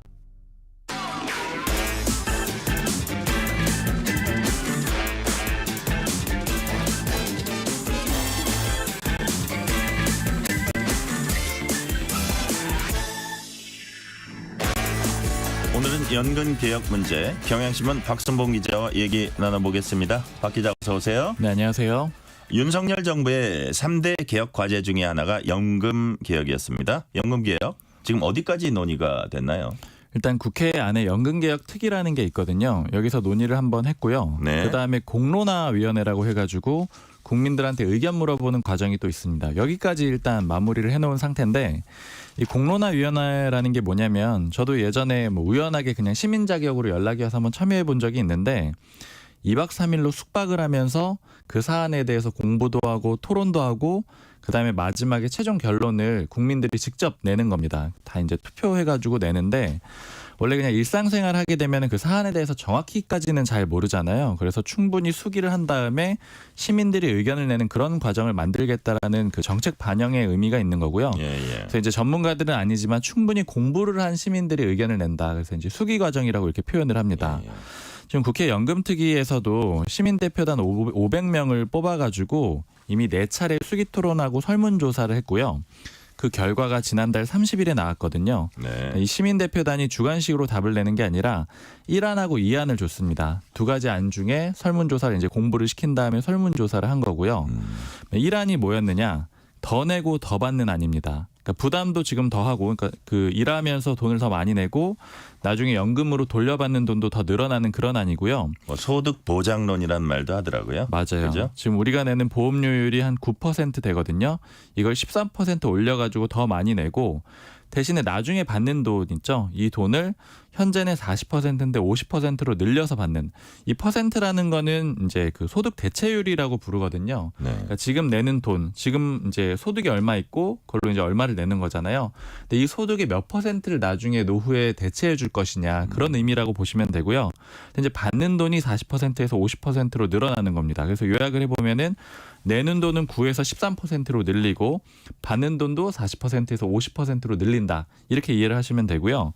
그다음에 이 안은 더 내고 똑같이 받는 안이에요. 그러니까 올리기는 올리는데 1안보다는 조금 올려요. 대신에 지금이랑 받는 숫자는 똑같이, 받는 액수는 똑같이 하겠다라는 건데, 그 숫자로 말씀드리면은 지금 현행 9%라고 아까 말씀드렸는데 이걸 12%로 올리고요. 소득 대체율을 현행 40%인데 이걸 유지하는 겁니다. 그래서 요약을 해보면은 이제 어느 안이든 보험료율을 올리는 거는 피할 수가 없는 거고요. 두 안 모두 다 올리게 돼 있고요. 다만 인상폭이 올리는 게 1% 차이가 나고 대신 소득 대체율, 그러니까 받는 돈에선 10% 차이가 난다. 이렇게 보시면 돼요. 시민대표단이 이 둘 중에 뭘 골랐느냐? 1안을 골랐습니다. 그러니까 13%로 올리고 받는 돈도 늘리자. 이런 안을 결정을 했고요. 다만 이 시민대표단의 의견이 그대로 확정이 되는 건 아니에요. 이 의견을 참고해가지고 국회 논의 과정도 거쳐야 되고 또 정부하고도 또 다시 한번 얘기를 해봐야 되거든요. 그런데 문제는 국회 내에서 여야의 입장도 다르고 또 정부의 입장까지 달라서 혼란스러운 상황입니다. 말씀하신 대로 공론화위원회 논의에 대해서 여야 입장이 상반됩니다. 먼저 국민의힘은 어떤 입장입니까? 국민의힘은 이 시민대표단이 선택한 1안 수용할 수 없다는 입장입니다. 그러니까 이유가 뭐냐면 그걸로는 개혁이 안 된다는 거예요. 지금 목적이 연금 개혁인데 개혁 자체가 아니다라고 얘기를 하고 있는 거죠. 지금 저출산 고령화가 심각하고 그렇기 때문에 연금을 내는 사람이 줄어들고 있는 거잖아요. 그래서 지금 연금 개혁을 하려고 하는 건데 나중에 되면 결국 고갈이 될 거라고 보는 거죠. 그러니까 왜냐하면 내는 사람은 줄어들고 받아가는 사람은 늘어나기 때문에 그렇게 되는 건데 이 재정이 방식- 버티지 못할 거다. 그렇죠. 재정이 네. 부족할 거라고 보는 거죠. 물론 여기에 대해서는 모두가 동의를 하고 있습니다. 근데 얼마나 올리고 얼마나 받느냐 이 문제인 건데 만약에 연금 개혁을 안 하고 현행 유지를 한다. 네. 이렇게 되면은 지금 현재 추산하기로는 국민연금 기금이 2055년에 고갈될 걸로 보고 있어요. 근데 만약에 일환을 채택을 한다. 많이 늘려가지고 많이 받는다. 이렇게 되면은 이 고갈 시점이 6년 늦어져요. 2061년으로 예상이 됩니다. 그리고 이안은 2062년, 그것도 뭐 1년밖에 더 못 버티는 건데 2062년으로 고갈이 될 걸로 보고 있거든요. 그래서 이제 여당 입장은 사실 1안, 2안 다 이제 부적절하다고 보는 건데 1안으로 한다고 하더라도 고갈 시점을 고작 6년밖에 늦출 수가 없기 때문에 이걸로는 개혁의 의미가 되지 않는다. 퇴색돼 있다. 이렇게 보고 있는 거고요. 특히 결국 이 베이비붐 세대가 받게 되는 돈을 지금의 2030 청년 세대가 내는 것이다. 이렇게들 얘기를 하고 있잖아요. 그리고 특히 지금 태어나는 미래 세대는 더 많은 그런 부담을 져야 되거든요. 그러니까 비폭탄을 미래 세대한테 떠넘기는 것이다. 이렇게 반박을 하고 있습니다. 뭐 대표적으로 윤창현 국민의힘 의원 같은 경우에는 1안대로 하면은 지금 태어난 친구들이 40살이 되면 본인 소득의 43%를 내야 된다. 이렇게 추산을 하고 있거든요. 그러니까 지금 9% 내는 거 뭐 13% 올리냐 11% 올리냐 이거 논의하고 있는데 현재 태어난 사람들이 40살이 됐을 때는 43%, 즉 거의 자신의 소득의 절반 가까이를 이제 연금을 통해서 내야 된다라는 그런 상황이 된다라는 거고요. 10세 이하 국민의 의견이 고려되지 않았다. 이런 주장을 하기도 했습니다. 안철수 의원도 그제 페이스북에 글을 썼더라고요. 네네. 국민연금의 비폭탄을 2030 세대한테 떠넘겨서는 안 된다 이렇게 적었고 찔끔 연장으로는 안 된다. 그러니까 이 연장할 수 있는 기금이 고갈되는 시점을 많이 뒤로 늦출 수 있는 안이 나와야 된다라는 거예요. 자, 야당은 그렇다면 시민대표단 의견 어떻게 보고 있습니까? 야당 입장은 뭡니까? 아까 잠깐 이제 소득 보장론 뭐 이런 얘기를 잠깐 해주셨었잖아요. 그러니까 연금을 바라보는 두 가지 시선이 있는데 야당은 소득 보장에 더 초점을 두고 있어요. 그러니까 반대로 재정 안정론이 있는데 이건 이제 여당 입장이라고 보실 수가 있겠죠. 그러니까 재정이 안정되는 게 더 중요하다라는 입장이 있고 그 소득을 얼마만큼 잘 보장해 줄 수 있느냐에 그 중점을 두는 그 차이가 일단 있는데 시민대표단은 소득 보장 쪽에 손을 들어줬네요. 맞아요. 근데 야당도 이 소득 보장에 더 무게를 두고 있기 때문에 그렇기 때문에 이 시민대표단하고 의견이 같습니다. 그 일안을 그대로 최종안에 반영을 해야 된다 이런 입장이고요. 뭐 또 다른 의미도 있어요. 시민들이 선택한 안이니까 그대로 가야 된다. 이런 의미도 갖고 있습니다. 그리고 이제 정부를 좀 비판을 하고 있는데 이 연금 개혁 논의 과정에서 이 공론화위원회를 거쳤는데 그게 정부 입장이랑 다르니까 비판하고 딴지 걷는 거 아니냐 이런 입장을 내비치고 있습니다. 그리고 여당이 세대 갈등 얘기를 하고 있는데 이 시민대표단 설문조사를 보니까 20대가 이 소득 보장을 더 많이 지지한 걸로 나타났거든요. 그래서 이제 야당의 입장은 이런 걸 근거로 해가지고 빨리 이 안대로 21대 국회에서 빨리 처리를 해보자 이런 입장인 겁니다. 네. 자, 윤석열 대통령과 이재명 대표가 만난 자리에서도 연금 개혁을 언급했었죠. 맞아요. 지난달 29일에 이제 소위 영수회담이라고 해가지고 윤석열 대통령이랑 이재명 대표가 만났었잖아요. 네네. 근데 이재명 대표가 아까 말씀드린 야당 입장을 그대로 전달했습니다. 이란 이렇게 시민들이 내놓은 안이 나왔으니까 이걸로 정부가 결단을 좀 해주세요. 이렇게 요구를 했고요. 근데 윤석열 대통령은 그거는 22대 국회에서 좀 더 논의를 해가지고 좀 천천히 결정하는 게 좋겠다. 이렇게 언급을 했습니다. 그러니까 결국 이 시점상으로 보면은 시민대표단이 도출한 안에 대해서 부정적인 입장을 윤석열 대통령이 얘기를 했다. 이렇게 요약을 해볼 수가 있고요. 사실 다음 날에 바로 그 복지부에서도 입장이 나왔는데 지속 가능한 개혁안이 나온다라면 정부도 적극 함께하겠다라는 의지의 표명이었다. 좀 원론적인 얘기인데 좀 부정적인 입장이라고 전반적으로 보시면 돼요. 그러니까 왜냐하면은 그 정윤순 복지부 사회복지정책실장이 얘기를 한 적이 있었는데 이 재정을 더 어렵게 하는 측면이 있다. 이렇게 얘기를 했거든요. 즉 이 얘기를 이제 전반적으로 한번 정리를 해보면은 여당이나 정부나 윤석열 대통령 모두 이 재정을 중시하는 재정 안전론자의 입장을 좀 추구하고 있다라고 보실 수가 있겠습니다. 그러다 보니까 야당과의 입장도 좀 다른 거고요. 그러면 이제 정부의 입장은 뭐냐? 좀 구체적인 숫자는 아직 안 나온 상태인데 이 복지부가 지난해 10월에 종합 운영 계획을 국민연금에 대해서 내놓긴 했었거든요. 근데 이제 우리가 가장 좀 궁금한 거는 몇 퍼센트 올리고 몇 퍼센트 받느냐 이런 문제인데 여기에서 이런 것들을 조정하는 걸 모수개혁이라 그래요. 근데 네. 당시에 정부가 24가지 시나리오를 내놨어요. 그러니까 너무 많은 시나리오를 내놨고 그래서 뭐를 하겠다 딱 이렇게 정리를 못한 상태거든요. 그러다 보니까 이 공론화위원회 때도 정부안이 적극적으로 좀 반영이 안 된 측면도 있는 겁니다. 그럼 이제 결국 여야 입장도 다르고 정부 입장도 다르기 때문에 어떻게 향후에 운영이 될 거냐, 21대 국회에서 처리가 될 거냐 안 될 거냐 이게 좀 중요한데 네. 지금 21대 국회가 이번 달 말에 종료가 되잖아요. 그래서 시간상으로 좀 쉽지가 않아요. 입장차도 워낙에 크고요. 근데 다만 뭐 가능성은 열려 있는데 합의만 되면은 사실 할 수는 있는 거잖아요. 안들도 조금은 나와 있는 상태고요. 그래서 열려는 있는데 다만 뭐 아까 말씀드린 대로 쉽지는 않아 보이고요. 그래서 만약에 22대 국회로 넘어가게 된다. 그러면 좀 여러 가지 난관들이 있는데 일단 22대 국회가 새로 열리게 되면 연금투기가 다시 꾸려지게 될 거 아니에요. 네네. 공론화위원회를 또 다시 해야 될 수가 있습니다. 네. 시민대표단 다시 뽑아서도 지금 여기까지 한 거 딱 마치고 그 다음으로 넘어가는 게 아니라 처음부터 다시 시작해야 될 수도 있다. 그렇죠. 국회특위가 예. 다시 꾸려지게 되니까 네네. 국회의원들이 바뀌게 되잖아요. 그렇죠. 그러다 보니까 이제 다시 원점 재검토를 해야 될 수도 있는 거고요. 그리고 내년으로 넘어가게 되면 또 문제가 뭐가 있냐면은 여러 가지 난관이 있는데 대표적인 게 선거예요. 그러니까 2026년에 지방선거 있고 2027년에 대선이 있는데 이 선거가 있을 때는 연금 개혁이 좀 쉽지가 않아요. 왜냐하면 돈을 올리는 거에 대해서 이제 국민들이 굉장히 반발이 크거든요. 정치권에서는 국민 부담을 더 늘리는 안을 얘기하기가 좀 쉽지가 않다 보니까 계속 좀 뒤로 밀리는 그런 그래서 그림이 임기 초반에 하라는 얘기가 그래서 나오는군요. 맞아요. 임기 초에 해야지 좀 제일 쉽고 아니면 선거가 없을 때 해야 되기 때문에 뭐 올해도 그나마 이제 조금 유리한 그런 시점이긴 합니다. 그래서 만약에 22대 국회로 넘어가더라도 조금 서둘러서 초기에 빨리 해야 되는 그렇죠? 게 유리할 수 있다라는 거죠. 네네. 자, 과거에도 연금 개혁 시도가 있었지만 이제 쉽지 않았던 것 같아요. 이전 개혁 논의들 좀 정리를 해보죠. 네, 국민연금 시작한 게 1988년이거든요. 근데 그 이후에 딱 2번만 개혁을 해냈습니다. 그러니까 네. 거의 개혁이 없었다라고 보면 될 것 같고요. 그리고 특히 이제 첫 번째 했었던 게 김대중 정부 때 1998년이었거든요. 예. 원래는 소득 대체율이 무려 70%나 됐습니다. 꽤 많은 돈을 받았던 거죠. 근데 이거를 너무 많이 받고 있다. 60%로 낮추는 걸 김대중 정부 때 했고요. 그다음에 연금 수령 시기도 원래 60세부터 좀 일찍 받았는데 65세로 단계적으로 올리는 안을 했습니다. 예, 예. 그리고 두 번째 개혁을 했던 게 노무현 정부인데 그 2007년이었어요. 그때는 소득 대체율을 더 낮췄습니다. 그러니까 40%까지 낮췄어요. 그러니까 지금의 수준으로 낮추기로 했던 거고요. 그래서 전체 상황을 좀 요약을 해보면은 돈을 올리는 건 한 번도 한 적이 없습니다. 그러니까 연금 개혁을 할 때 보험료율을 더 올려라. 요건 여태까지 개혁을 성공한 적이 없기 때문에 하게 된다라면 완전히 새로운 그런 이제 시작이 될 수도 있는 겁니다. 네. 오늘은 여기까지 듣겠습니다. 박순봉 기자였습니다. 감사합니다. 감사합니다. 지금 시각 8시 42분입니다. 이 시각 교통정보입니다. 아직까지 수도권 상황은 비교적 수월합니다. 서울 시내에서는 동부간선도로 의정부 방향 월계일교 2차로에서 사고 났습니다. 주의하셔야겠고요. 금화 구간은 아직까진 정상 소통되고 있습니다. 다만 오늘 서울광장과 광화문 광장 등 서울 전역에서 서울 페스타 행사를 하면서 행사장 주변이 혼잡할 것으로 예상되는데요. 가급적 대중교통을 이용해 주시기 바랍니다. 고속도로는 수도권 제일순환고속도로 아직까진 전 구간 수월하게 지나고 있습니다. KBS 교통정보센터에서 유하영입니다.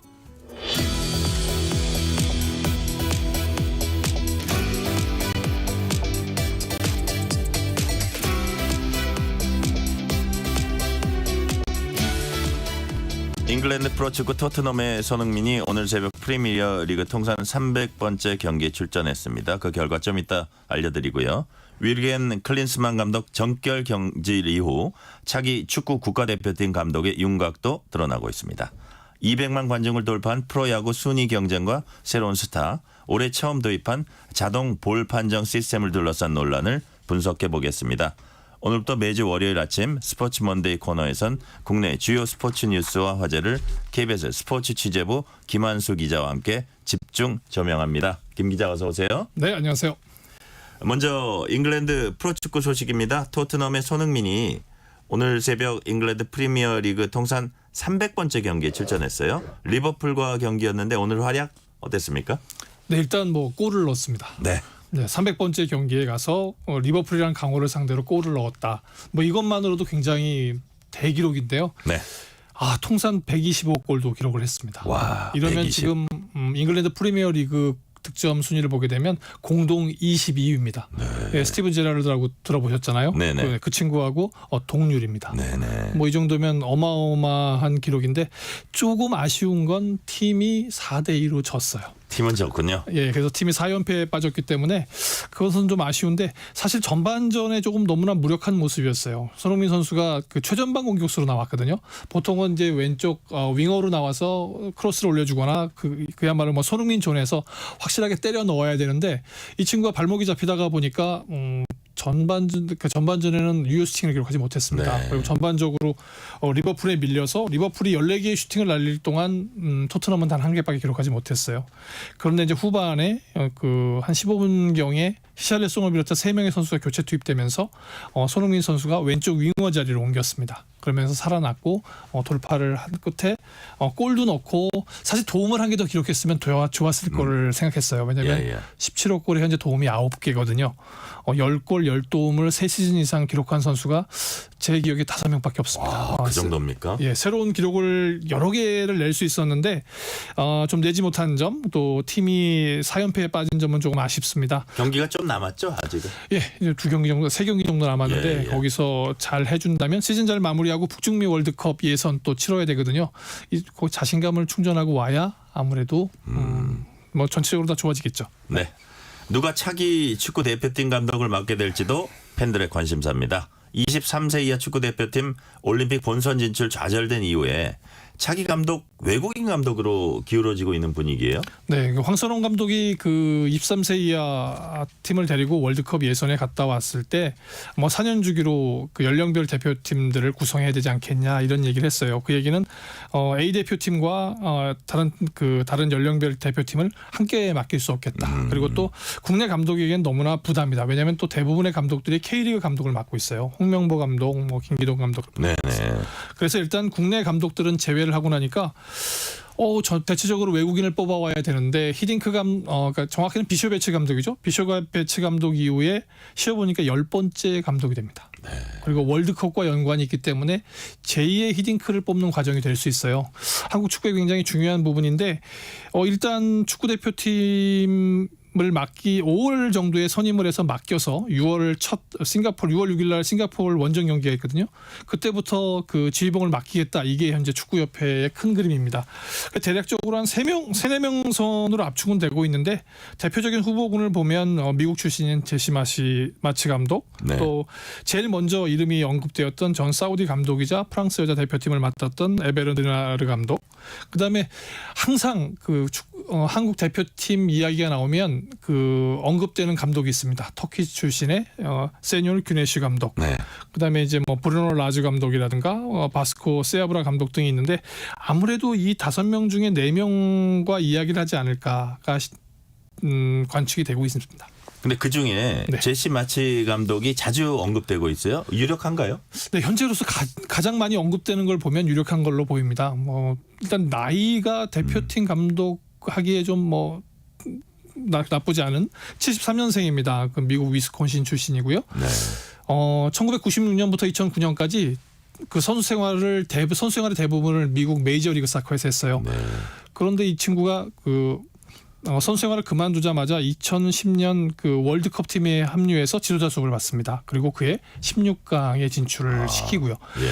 그렇게 그런 것들이 이제 쌓이면서 2015년이죠. 뉴욕에 이제 레드불스라고 하는 강한 팀이 있는데 그 팀을 사령탑을 맡아서 우승을 시키고 그해 올해의 감독상을 받습니다. 예. 그렇게 성장해 가다가 짤스부르크에 가서 또 이제 우리하고 연을 맺죠. 그 황희찬 선수하고 같은 한솥밥을 먹으면서 지도자로서의 능력, 또 뭐 한국 선수단 전체는 아니지만 그 한국 선수에 대한 이해, 또 아시아 축구에 대한 이해를 넓혀와서 어느 정도 그 괜찮은 후보감이다 이렇게 보고 있는데 이 좋은 감독은 사실 우리만 욕심내는 거 아닐 거 아니에요. 캐나다 축구협회도 좀 욕심을 내고 있다 이런 소리가 들려서 현재는 유력하지만 확신을 할 수 없는 그런 상황이긴 합니다. 지금부터는 국내 프로야구 소식입니다. 벌써 200만 관중 넘어섰습니다. 그동안 프로야구 인기몰이에 이끈 이른바 엘롯기 가운데 기아가 초반 분위기 주도하고 있죠. 네, 지금 뭐 사실 보면 가장 안정적인 팀이 아닌가 싶어요. 우리가 흔히 뭐 마운드, 투수, 그다음에 그 야수와 타선, 그리고 이제 외국인 선수가 어떻게 조화를 이루느냐가 굉장히 그 팀의 경쟁력을 좌우하는데 네. 뭐 일단 보면 투수를 보면 일단 다승 1위인 크로우 선수가 5승을 하고 있고요. 네일 선수가 평균 자책점 1.26으로 선두. 그다음에 장혜영이라고 아주 걸출한 그 마무리 투수가 있습니다. 이 친구가 11세이브로 그 부분 선두를 달리고 있어요. 거기다가 이제 양현종 선수가 지난번에 1694일 만에 완투승을 거뒀습니다. 네. 통산 171승을 거두고 있는 선수가 든든히 버티면서 젊은 선수들 받쳐주고 길을 살려주고 뭐 타자에서 보면은 뭐 최용우, 김선빈, 박찬호, 이우성, 서건창 대체로 3할 언저리를 치면서 필요할 때 한 방씩을 해주고 있거든요. 그렇다가 보면 마운드 잘 던지고 안정돼 있고 타선들 잘 쳐주고 그리고 거기다가 또 신인 선수가 하나 나타났습니다. 네. 제2의 이종범이라고 불리는 김도영 선수인데요. 네. 요즘 광주 팬들 사이에서는 그런 얘기를 한다고 그럽니다. 너 땜 시산다. 잘하나 봐요. 예. 이 선수가 4월 한 달 동안 정말 뜨겁게 보냈는데요. 10홈런에 도루 14개. 와. 그래서 KBO 역사상 처음으로 10홈런 10도루를 넘어선 선수가 됐어요. 이야, 그거는 이종범 선수만 하던 건데. 네, 이종범 선수를 넘어섰습니다. 심지어. 예. 그래서 산술적으로 계산하게 되면 올해 50홈런에 50도루가 가능한 상황이에요. 그리고 실제로 이 선수가 지금 시즌 11홈런을 치면서 469홈런을 치고 있는 최정 선수 등과 함께 홈런 공동 선두를 달리고 있습니다. 이 정도 되면 사실 뭐 기아 팬들이나 이범호 감독이 정말 야구 할 재미가 붙을 것 같아요. 롯데는 봄대라는 말이 무색할 정도로 초반 고전하고 있고 올해 가장 주목받고 있는 하나도 생각보다 힘을 못 쓰고 있네요. 뭐 LG도 마찬가지고요. 네. 그 흔히 뭐 롯데 팬들은 태어나 보니 내가 롯데 팬이 되었다 이런 얘기를 하시는데 이 봄대는 정말 롯데 팬들은 사실 좋아하는 말은 아닙니다. 예. 네. 그나마 봄에는 롯데가 해낸다 뭐 이런 뜻이거든요. 그런데 올해는 심지어 꼴대라는 말이 나올 정도예요. 꼴대. 예, 지금 꼴찌입니다. 아, 그렇군요. 예, 그런데 이제 지난 2일 날 키움을 6대5로 이기면서 저 5연패에 탈출하면서 전체적인 분위기를 반전시켰어요. 그리고 3일, 4일 삼성과 경기에서 2경기 모두 역전승으로 이기면서 3연승을 거두고 있습니다. 네. 그래서 전체적으로 살아나는 분위기인데 하필이면 어제 비가 왔어요.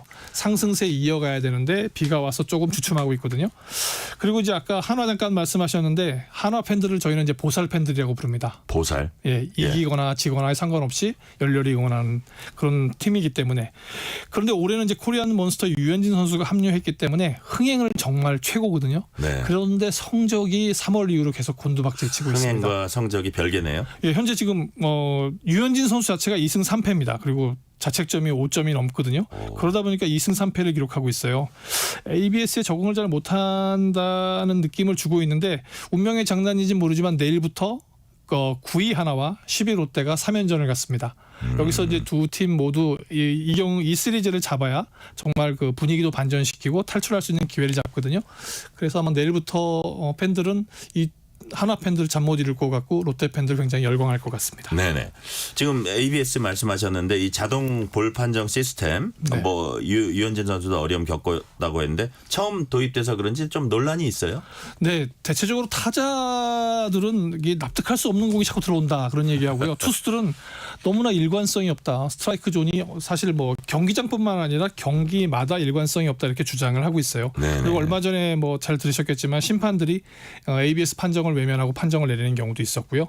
또 심지어 10경기 한 경기 정도로는 그 스트라이크인지 볼인지 공을 아예 잡아내지 못하는 상황이 발생하고 있습니다. 뭐 정확한 판정을 위해서 도입을 했기 때문에 또 어차피 이제 요즘 대세거든요. 이걸 뭐 메이저 리그에서도 도입하려고 하는 대세이기 때문에 적응을 해야 될 것 같아요. 근데 사실 이 메이저리그도 오랜 전통을 깨고 뭐 메이저리그에서 흔히 그런 얘기 했었거든요. 뭐 오심도 경기의 일부다. 그래서 인간이 하는 전통적인 방식으로 판정하는 것이 야구의 기본이고 야구의 정신이다 이렇게 왔었는데 받아들이는 이유는 아무래도 공정성을 많이 해치니까 그런 것 같아요. 대표적인 게 지난 2016년인데요. 네. 스코어 캐스팅이라는 책이 나왔습니다. 그러니까 2007년부터 2009년까지 115만 개의 투구를 분석을 해봤더니 스트라이크 볼 판정이 정확도가 85.6%밖에 안 된다는 거예요. 그런데 또 막상 그 상황에서 심판들이 흔들리는 면이 있습니다. 우리가 잘 아는 얘기인데 투 스트라이크에서는 스트라이크 존이 줄어들고 쓰리볼에서는 넓어진다. 이래요. 그러니까 투 스트라이크를 사람 심리가 그럴 것 같아요.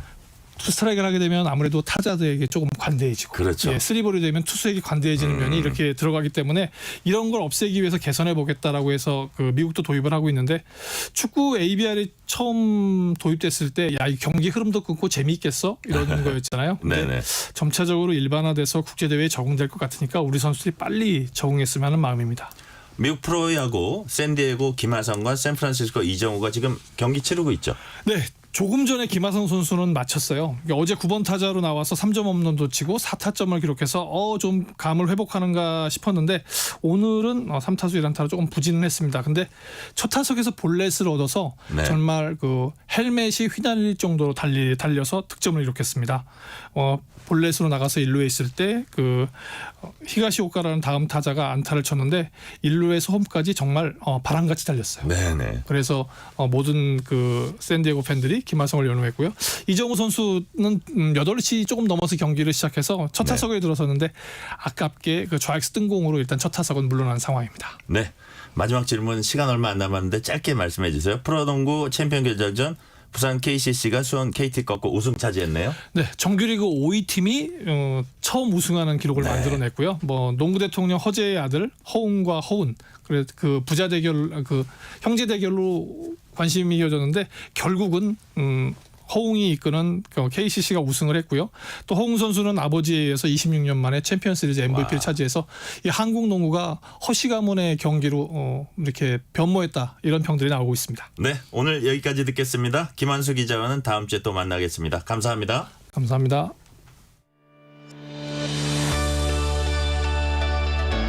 세상을 바라보는 바른 시선. 전종철의 전격 시사.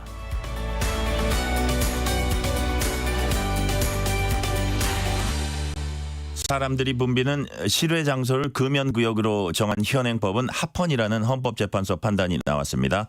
헌재는 실외 공간이라도 간접 흡연의 위험이 완전히 해제됐다고 볼 수 없다면서 간접 흡연을 원하지 않는 사람을 보호할 필요성이 흡연자의 자유로운 흡연 보장의 필요성보다 더 크다, 이렇게 판단을 했습니다. 꽤 오래된 얘기지만 사무실에서, 식당에서, 또 집안에서 자유롭게 담배 피우던 시절이 있었습니다. 그렇지만 이제 세상이 많이 바뀌었네요. 나를 위해서, 또 함께 사는 가족을 위해서 가정의 달 5월에 금연에 도전해 보시는 건 어떨까요? 5월 6일 전종철의 전격시사 여기서 마칩니다. 진행의 전종철 기자입니다. 감사합니다.